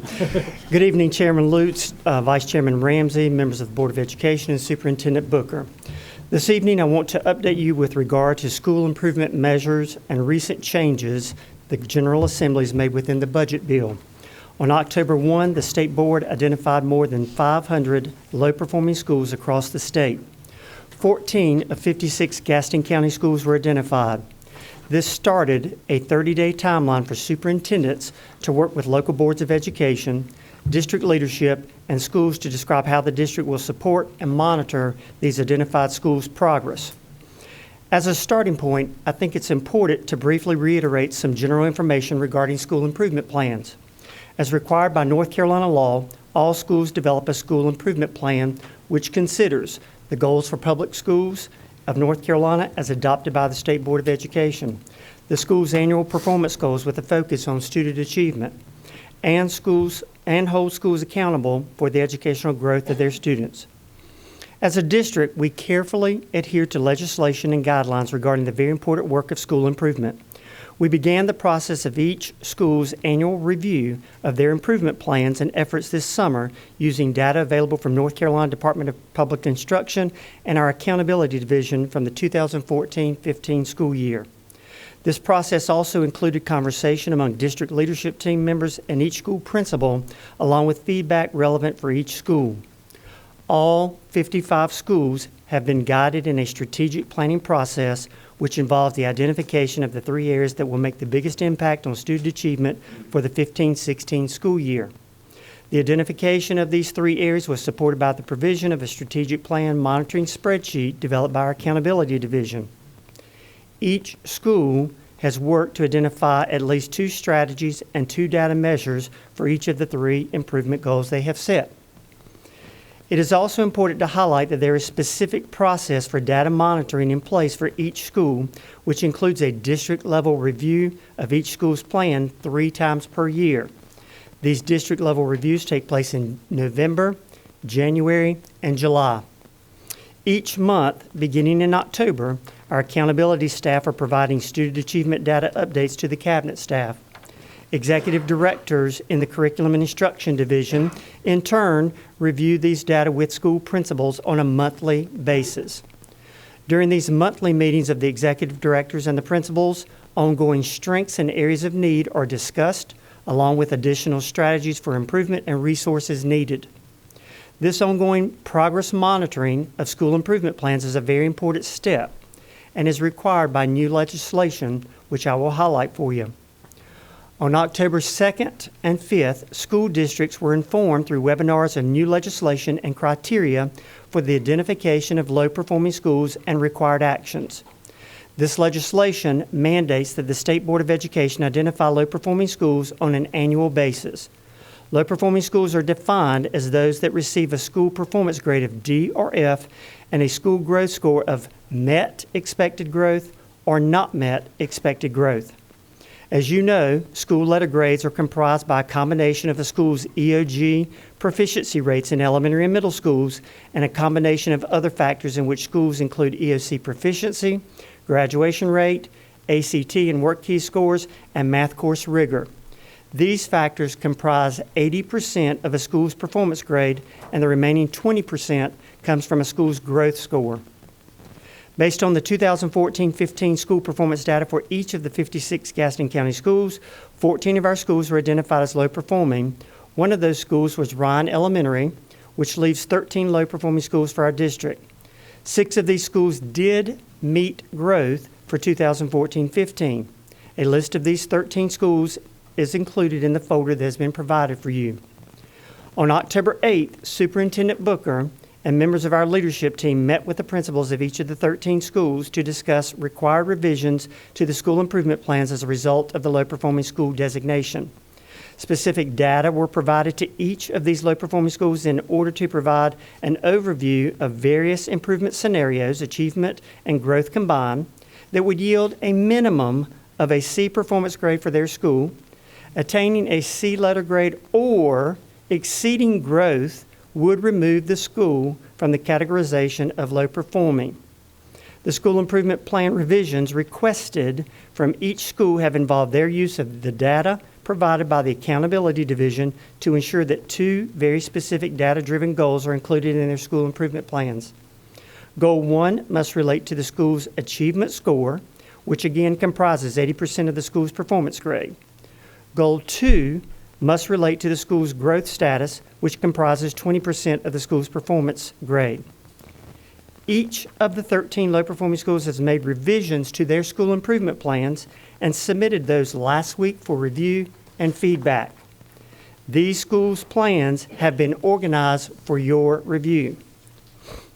Prior to your vote to accept schools' improvement plans, the plans for the low-performing schools will need to be made public to staff and parents, guardians of students assigned to these schools with an opportunity for their written comments. Plans will be available to the public for review and feedback from October 21st to November 6th. Our timeline includes presenting this as an action item for your consideration on November 16th at your regular Board of Education meeting. Local plans will be reviewed at the state level, and once finalized, they will be posted on local and state websites. In addition to these improvement plans addressing both the school's performance grade and growth score, legislation requires each school identified as low performing to provide written notice to parents and guardians of students attending the school. An explanation of the school's performance grade and growth scores will be provided in this letter, along with actions the school is implementing for improvement. Parents will also be provided with meeting date for local Board of Education consideration of the improvement plans, which, again, we have planned for November 16th. Letters to parents will be distributed this week, and related information will be posted on the school's website. I think it is important to note that in addition to the steps taken by each individual school, we at the district level are taking numerous actions to provide support based on the trends we see in the district achievement data to support student achievement and growth. Some of the essential actions taking place in partnership with our schools include the implementation of district-wide district-wide instructional initiatives with Fidelity, professional development aligned with the specific trends seen in the student achievement data, alignment and use of assessments, a data-driven focus overall, individual school strategic planning with additional emphasis on academic needs, additional curriculum support both at the district and schools level. Our accountability and C&I directors have worked directly with our principals over the last week and a half to assist them in addressing their school needs. I've asked Ms. Jody Edwards, one of our executive directors, to speak on behalf of the work each of our directors have been doing and to highlight a few specific examples of the strategies you will see included in the plans. Ms. Edwards? Good evening, Chairman Lutz, school board members, and Superintendent Booker. Thank you for having us tonight. The executive directors have collaborated with all of these principals to help develop these plans the last few days. As we have worked with the 13 principals, we were able to see some common threads throughout these schools. I'm going to share with you tonight just a few of the strategies that they're implementing. We would be here a long time if I shared all of them with you. We are definitely moving to a differentiated classroom. I think we saw that tonight in many of our presentations. And one of the ways that we're doing that is through small group instruction, where teachers meet the students where they are to move them forward. The frameworks that we have in place through Readers and Writers Workshop allows this to take place in our classroom through groups such as guided reading, strategy groups, small differentiated math groups, and student conferencing. I love that because I think it builds on relationships with students. I think we saw that tonight with the enthusiasm with these teachers. When teachers are able to work with small groups and they're able to conference with individual students, they're showing those students, hey, I don't only care about you, but I care about you as a reader. I care about you as a writer. I care about you as a mathematician. And I think that's so important in raising test scores. We're looking at that.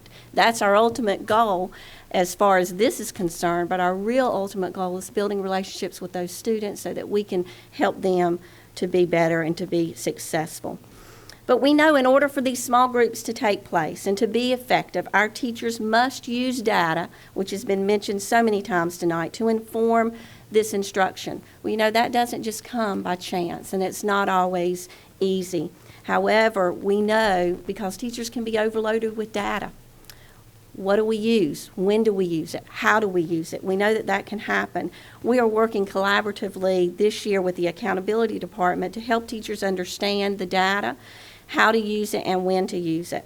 The data they have their fingertips on is great. M-Class data. You have common formative assessment, STAR data.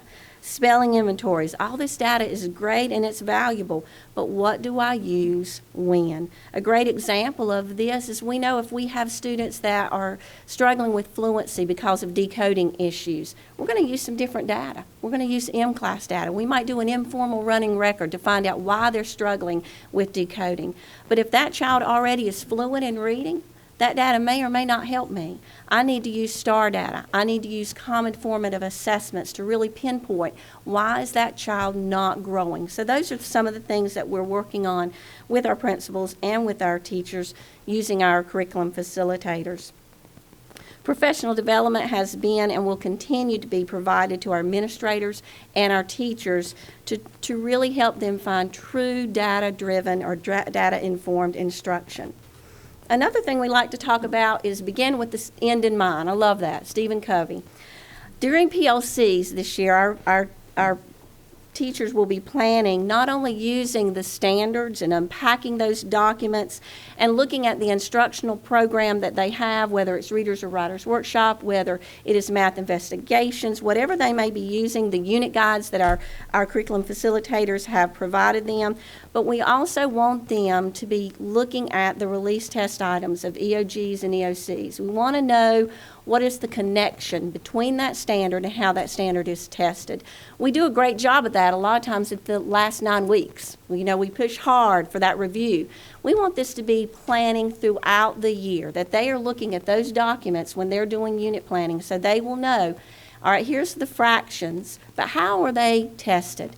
How are they tested? So looking at that connection between those is something that they will be looking at. Looking at what academic language do I need to be using in my daily instruction so that I won't have to teach it all again the last 9 weeks. We're also looking at increasing active student engagement, and this is probably my heart. I believe in this. I believe that we have got to get our students actively engaged in their own learning. So we're going to help principals to use the feedback from their walkthroughs, from their observation to monitor student engagement. Our curriculum facilitators will be assisting teachers with strategies to increase this engagement. One of the things we've talked about a lot is accountable partner talk. You know, back in the day, and I was one of those teachers that will ask my students, who can tell me? And you'd have maybe half the class raise their hand, and the other class wouldn't. And what would you do? You'd call on one person. Who was accountable? Who was engaged? That one person. Well, heaven forbid if that one person has the wrong answer. Now, what did everybody hear? They heard the wrong answer. And you're probably going to lose some after that. So what we're wanting our teachers to do is do that partner talk. That's purposeful. They're building those partnerships, again, on purpose. Instead of saying, you know, Ms. McGraw, give me the answer, I'm going to say, turn to your partner A. Will you tell partner B? And so everyone is engaged. Everyone is accountable for that answer. Those are just some ideas of what we're going to help our teachers be able to implement this year. Our curriculum facilitators have also been working very hard on the unit guides and their pacing guides to incorporate our common formative assessments or unit tests at the end of each unit. That really incorporates EOG-like formats. After looking at our data this year, we noticed that some of our students struggled with that open-ended, gridded response in math. And so one thing that they've worked on is incorporating those types of questions in those common formative assessments so that they can see that monthly, again, instead of waiting to the last 9 weeks. In addition to these classroom strategies, as Dr. Cook has mentioned, the reorganization of the C&I division into 3 communities will allow us to have a more hands-on approach so that we can be there for our principals, so that we can help them and we can support them in the ways that they need. But I think throughout all these strategies and data and EOGs and EOCs, our goal is never to forget the face of that child. And through all of that, that's what we will continue to help everyone focus on, to provide all students in Gaston County schools with that individualized instruction that they were talking about tonight so that they can all be successful. Thank you, Ms. Edwards. In summary, I conclude with the timeline that has been placed upon us by the State Board. You can see that Superintendent Booker met with the principals and leadership team on October 8th. Schools began immediately working to revise school improvement plans. District staff have worked closely with principals to provide feedback. The preliminary plans will be available this week for public review and comments. School improvement teams will finalize their plans and submit for your action on November 16th. Plans will be submitted to DPI for feedback and approval. Once approved, plans will be posted on school's website no later than the first week in December. It is important for us to remember that all 55 of our schools and their staffs who work with our students have been and will continue to work diligently each day to meet the needs of each of our students in each of our schools. Through the hard work, dedication, and passion of our teachers, administrators, district leaders, school board members, students, and their families, we will work to exceed expectations. The school improvement plans book behind me will be placed in Ms. Luoto's office for your checkout and review. Our directors and district staff are here tonight if you have further questions or need additional details. Chairman Lutz, this concludes our presentation. All I can say is, whew, that was a lot of information quick. Okay, I'd like to ask the board, do they have any questions or concerns? Yes, Mr. Howe. I think we do a great job as a board and a district of highlighting the things that we do really well. This is unfortunately one of those things that we're not doing really well. 25% of our schools having to be placed on a school improvement plan. And so I think the tendency would be kind of not to talk about it much as a board. And here's one of the things I'm asking is, one, can we get some frequent updates of where we're at with the plan and how we're doing with that, because I think we have a responsibility with that. The other thing that I have a question about is as I heard one time before, as we inspect what we expect. We talk a lot about the CFs and the IFs and the DFs and the EFs and all those acronyms that we use of people who are helping facilitators-wise. One of my questions is, you said in one of your slides, identify areas that make the biggest impact on student achievement. What are some of the areas that you identified, and how many of those involve, as I look through this list, how many of them involve parent interaction and parent involvement in the schools? Because when I look at the schools that aren't on this list, I see a lot of schools that I know personally have a lot of parent involvement, either in the school or they're with their students in the school. And so is that one of the areas that you've identified? Are we even looking at that as an area? And then what are the teachers saying? I mean, we can say as an administrator, we can say as a board, we can say as a superintendent that we think we need to improve this, prove this, prove this, prove this, and we can give you this tool, this tool, this tool. But what are the teachers saying they need? What are the teachers saying they're the deficiencies? Because I think as much as we do individualized teaching for students, there's also individualized help for particular classrooms. Because this teacher's dynamic in their classroom with their student makeup and their maybe the home support and that sort of thing could be completely different than teacher B in the classroom right beside her. And so in this, I would like to hear, if not from some of the teachers themselves in some of these schools and where they feel like they need some assistance and some help, and what are some dynamics that they're dealing with that we as a board might be able to help with, if it is involvement within the community of saying, hey, we understand you got that letter and you're mad, but here's where we need some help, getting involved in the school and that sort of thing. So I would love to hear from some of those teachers in a very candid conversation of, hey, here's what I'm dealing with, and this is why this is a difficult, not an impossible task. It's just it presents more opportunities in my classroom and where I could use some help. So enough for me. Okay. Any other comments, questions? Yes, ma'am. I wanted to, I don't know if I heard you correctly or not. The schools on this list, if they meet their growth, they can be removed? No, ma'am.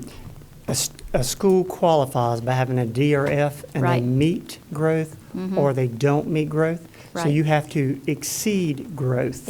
I'm sorry, Yes, exceed. ma'am. You have to If they exceed exceed growth. it? Then they may come off the list. Okay. Because growth is a big one for me. I hate that is such 20%. No, not enough. Because growth is huge. We understand.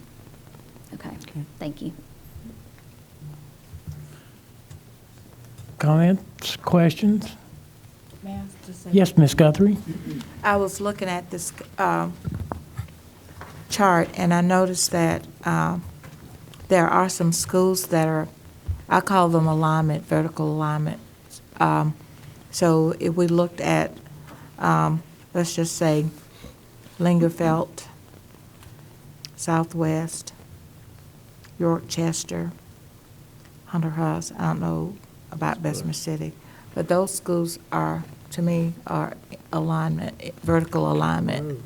So maybe, well, let me ask, did the principals in revising the school improvement plans, did they get together to look at maybe some of the commonalities, the common themes in the revision of their school improvement plans? I mean, what did they see across those schools that could have been a barrier or a hindrance? Ms. Guthrie, with the, each school had previously worked to identify those areas, and certainly they've had conversations about their schools and within their areas. This particular revision came more from the directors having worked with those small groups at those various levels to share strategies that were being used across the district to do some problem solving. It's been a very short turnaround time that they have had the opportunity, so they have not been pulled together in their communities or their geographic zones. But the directors have been that conduit between the conversations of those at this point. But we have, from now until they come back to you in November, to have additional conversation, to do additional work that can and will take place. I see. Mr. Howell had mentioned maybe, I think he said, you look at the things maybe the teachers may need in order to be more effective in the classroom. I'm paraphrasing what you said, if that's okay. But the reason I ask the teachers from Ashbrook about the subscription to Accelerated Math, I wanted to see whether or not that was a need that the principal saw would be beneficial if the school subscribed to that type of resource. And of course, the principal did subscribe, so I'm just asking maybe if there are other resources in these schools that they may need that they are not getting. Perhaps we would be able to look at providing them with those resources that would enhance, moving our children forward. Okay. One of the components of the meeting that Superintendent Booker had with our schools is that the directors did spend some time providing them with a menu of strategies and opportunities. That menu certainly was not anywhere close to being all-inclusive. So I think we continue to look at how to meet each individual schools, because with school improvement plans, they are very school-specific and involving the staffs of those schools to make those decisions. Yes, Mr. Dedman. I just have two quick questions. How many of these are Title I schools, and have they spent all of their money on personnel, or do they still have some money left to buy some of these programs that Ms. Guthrie was talking about? And secondly, the state didn't give us any money to do anything with this, did they? They just said we had to do something. So I'm just curious about the Title I. How many of those are Title Is? All of the elementary schools, I believe, and 2 of the middle schools are Title I. How many are also on free lunch? Are they included in that free lunch program? The free and reduced, all of them, okay. The majority of them, the high school. And to answer your last question, Mr. Dedman, no additional monies were provided or are being provided. Thanks. Yes. Thinking about something that Mr. Howell brought up, looking at the schools, and there are probably several in here that don't have a lot of parental support. Just thinking about the future, I am very anxious to see if this smart lunch at North Gaston, once all the kinks are removed, how that's going to help. And once we get used to that and see how that goes, I would love to see that brought into other schools, because we do with a lot of schools. Kids can't come early and they can't stay late because they ride the bus. So if that smart lunch works out, I think that would be a wonderful thing for us to have at other schools. Any other questions or comments? I know you're having to move very quickly, and we can see that you had to act very quickly. But I still think there's a lot of room for growth, and I think there's a lot more to come. And we all look very, very forward to Mr. Dedman taking time to read that complete book behind you. But I will add, Mr. Lutz, that book does represent an incredible amount of work that has been done in a short amount of time by people who already had plates that were overflowing. And that starts all the way with the teacher and their involvement on school improvement teams through the leadership. So this is something people have had to really roll their sleeves up on. It is not perfect yet, but it shouldn't ever be perfect because we should always be striving to improve. And that's what we believe our plans will reflect. Thank you, Mr. Booker. Thank you, Dr. Cook. Thank you.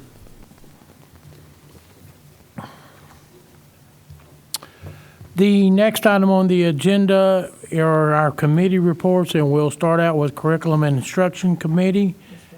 And Ms. Roberts will give us that report. The Curriculum Instruction Committee met on October 5th. Committee members in attendance at that meeting were our Chair, Dot Guthrie, myself, Dot Cherry, Jeff Ramsey, Dr. Cook, and Jackie Yarborough.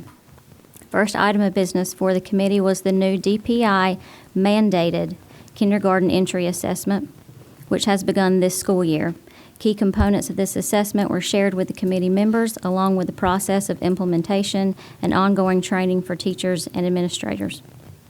Next item of business, a presentation related to the Manufacturing Career Expo, which took place on Friday, October 2nd, with over 400 students and 14 businesses participating. The event provided a wonderful opportunity for the CTE students, and there were interesting breakout sessions for them to attend. Another item of discussion included transitional plans and personal education plans for students who are identified at risk. Recent legislation has provided district with flexibility regarding completion of personal education plans for students. However, transition plans from elementary to middle school and middle to high school are required to support at-risk students in their transitions between educational levels. CNI staff members are gathering additional information on these topics for discussion with committee members.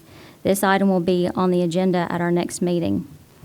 Final topic for the committee was Gaston Online, as we consider expanding our online educational opportunities as an alternative to NC Virtual. 2 courses will be piloted during the spring semester. Thank you. Thank you, Ms. Roberts. Do anyone on the board have any questions or comments to Ms. Roberts? Yes, Mr. Howe. This isn't a questioner for the curriculum committee, but I think it falls in line with that. I wanted to comment for just a minute because I don't see it on the agenda concerning the CTE meetings that we've been doing, myself and Mr. Ramsey, Dr. Cook, and some of the others on the committee. Just kind of give you guys an update of where we're at. We met Friday morning, the 4 of us, Brett, Mr. Ramsey, myself, and Dr. Cook, and we talked about kind of a timeline. We have a meeting tomorrow night. It's one of our kind of drawing down on the committee that we've been meeting with from the community. So we'll meet with them tomorrow night.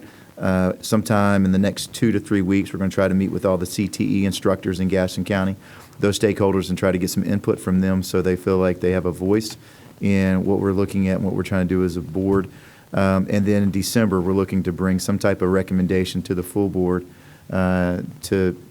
for your information. And so this board will be informed on what's come out of that committee and what we saw, and then hopefully move forward something more positive in January, putting some action to that.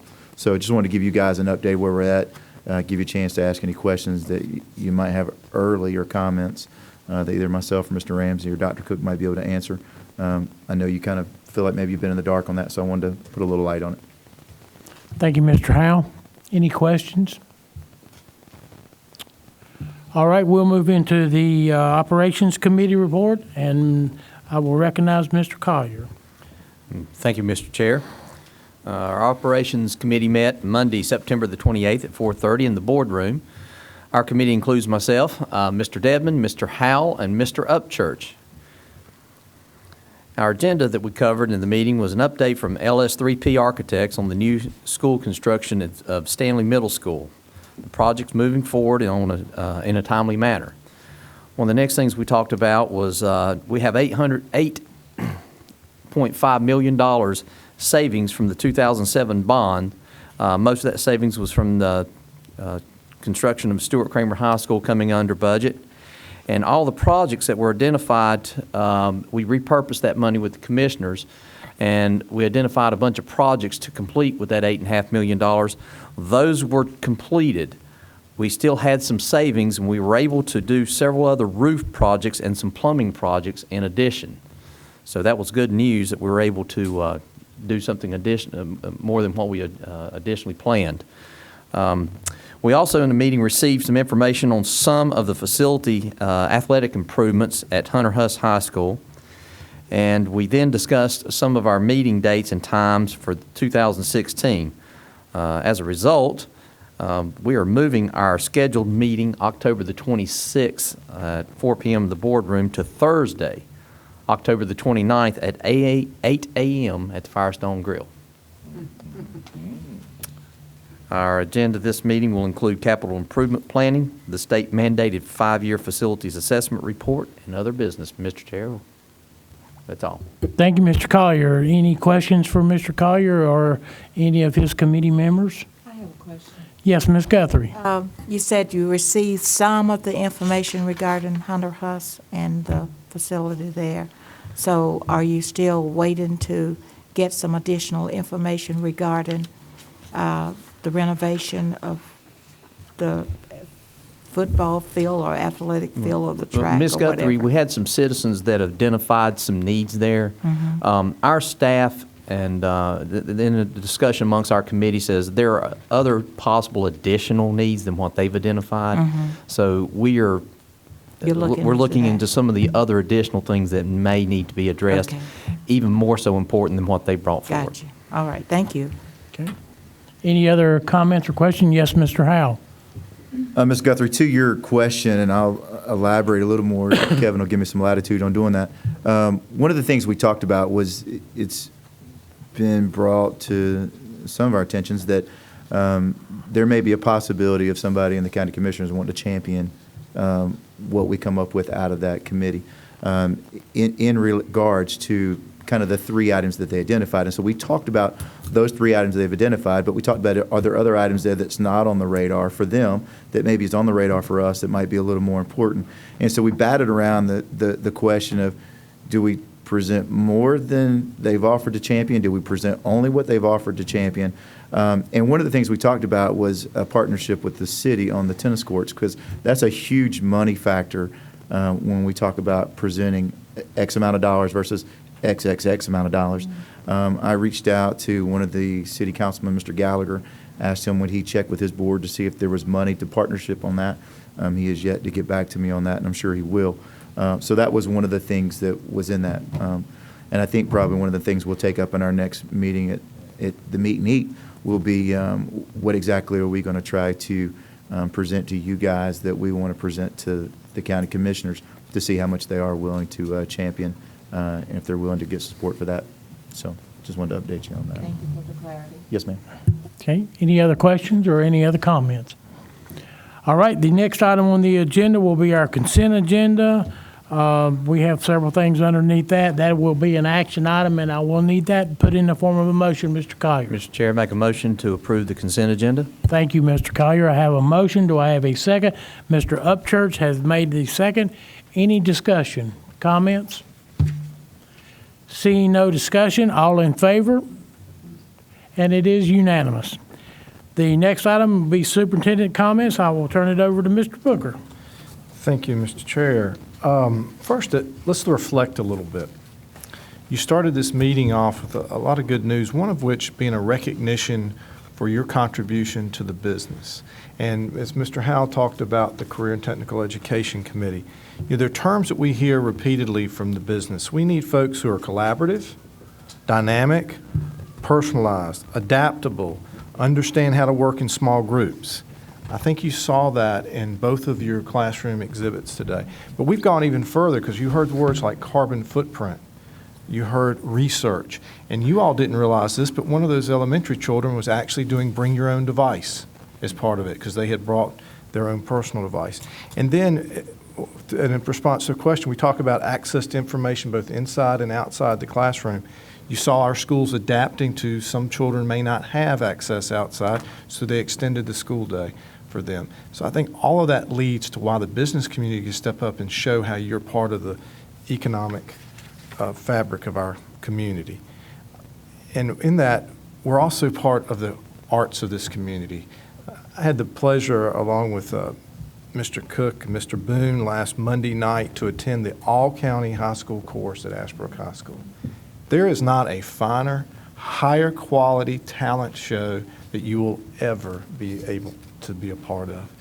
And as you walk out here and you look at halls that we have decorated art exhibits from our children, anytime you visit one of our schools, let them show you the artwork that goes on in our schools.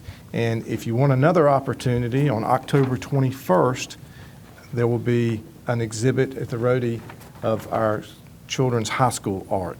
This is just, folks, we have some really talented people and our staff working with our children and bringing out their talent. So it's great. Further, on Thursday, here in the boardroom at 11 o'clock, there'll be a very great announcement involving the Chamber, Gaston College, the Gaston County Schools, and you all are invited to attend that if you can. Also, on the 29th, we will have our Superintendent's Parent Advisory Council meeting at Ashbrook High School. This involves parent representatives from all 55 schools. That meeting will begin formally at 6. At 5:30, we'll have folks there to help anyone who's struggling with our Parent Connect tool, but really the formal meeting will start at 6, and so you're all invited to attend that. Last week, we had an excellent parent-teacher conference day for high schools on Thursday, while our elementary and middle schools were involved in professional development. As a parent of 2 high schoolers, it was a good time to get to meet and talk with their teachers about their progress, and I saw many other parents there. It was also neat at their school. They were surveying parents and getting feedback on how we thought the year was going, how we thought the rigor in the classroom was. So we are out to hear what our customers say. So our next parent conference day for elementary and middle schools will be on Thursday, November 5th.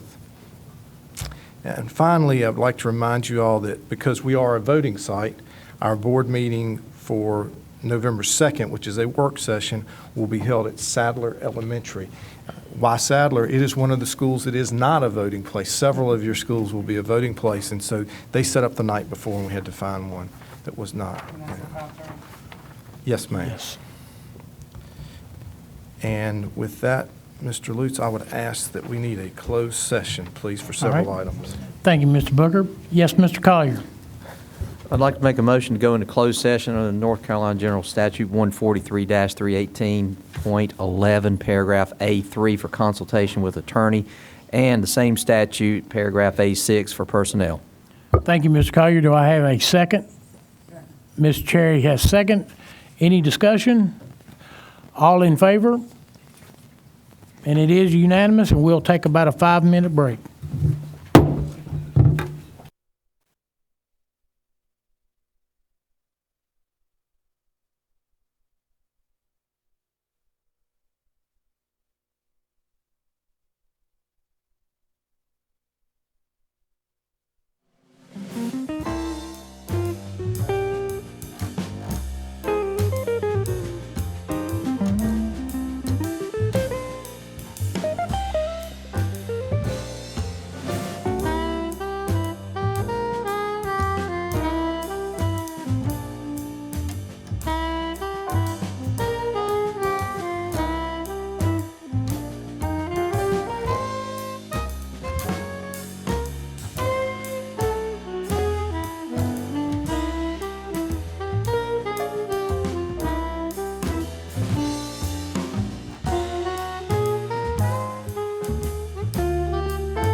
Mr. Collier? Chair, I'd like to make a motion to adjourn. Yes, I have a motion for adjournment. Do I have a second from Mr. Ramsey? All in favor? It is unanimous. We're adjourned.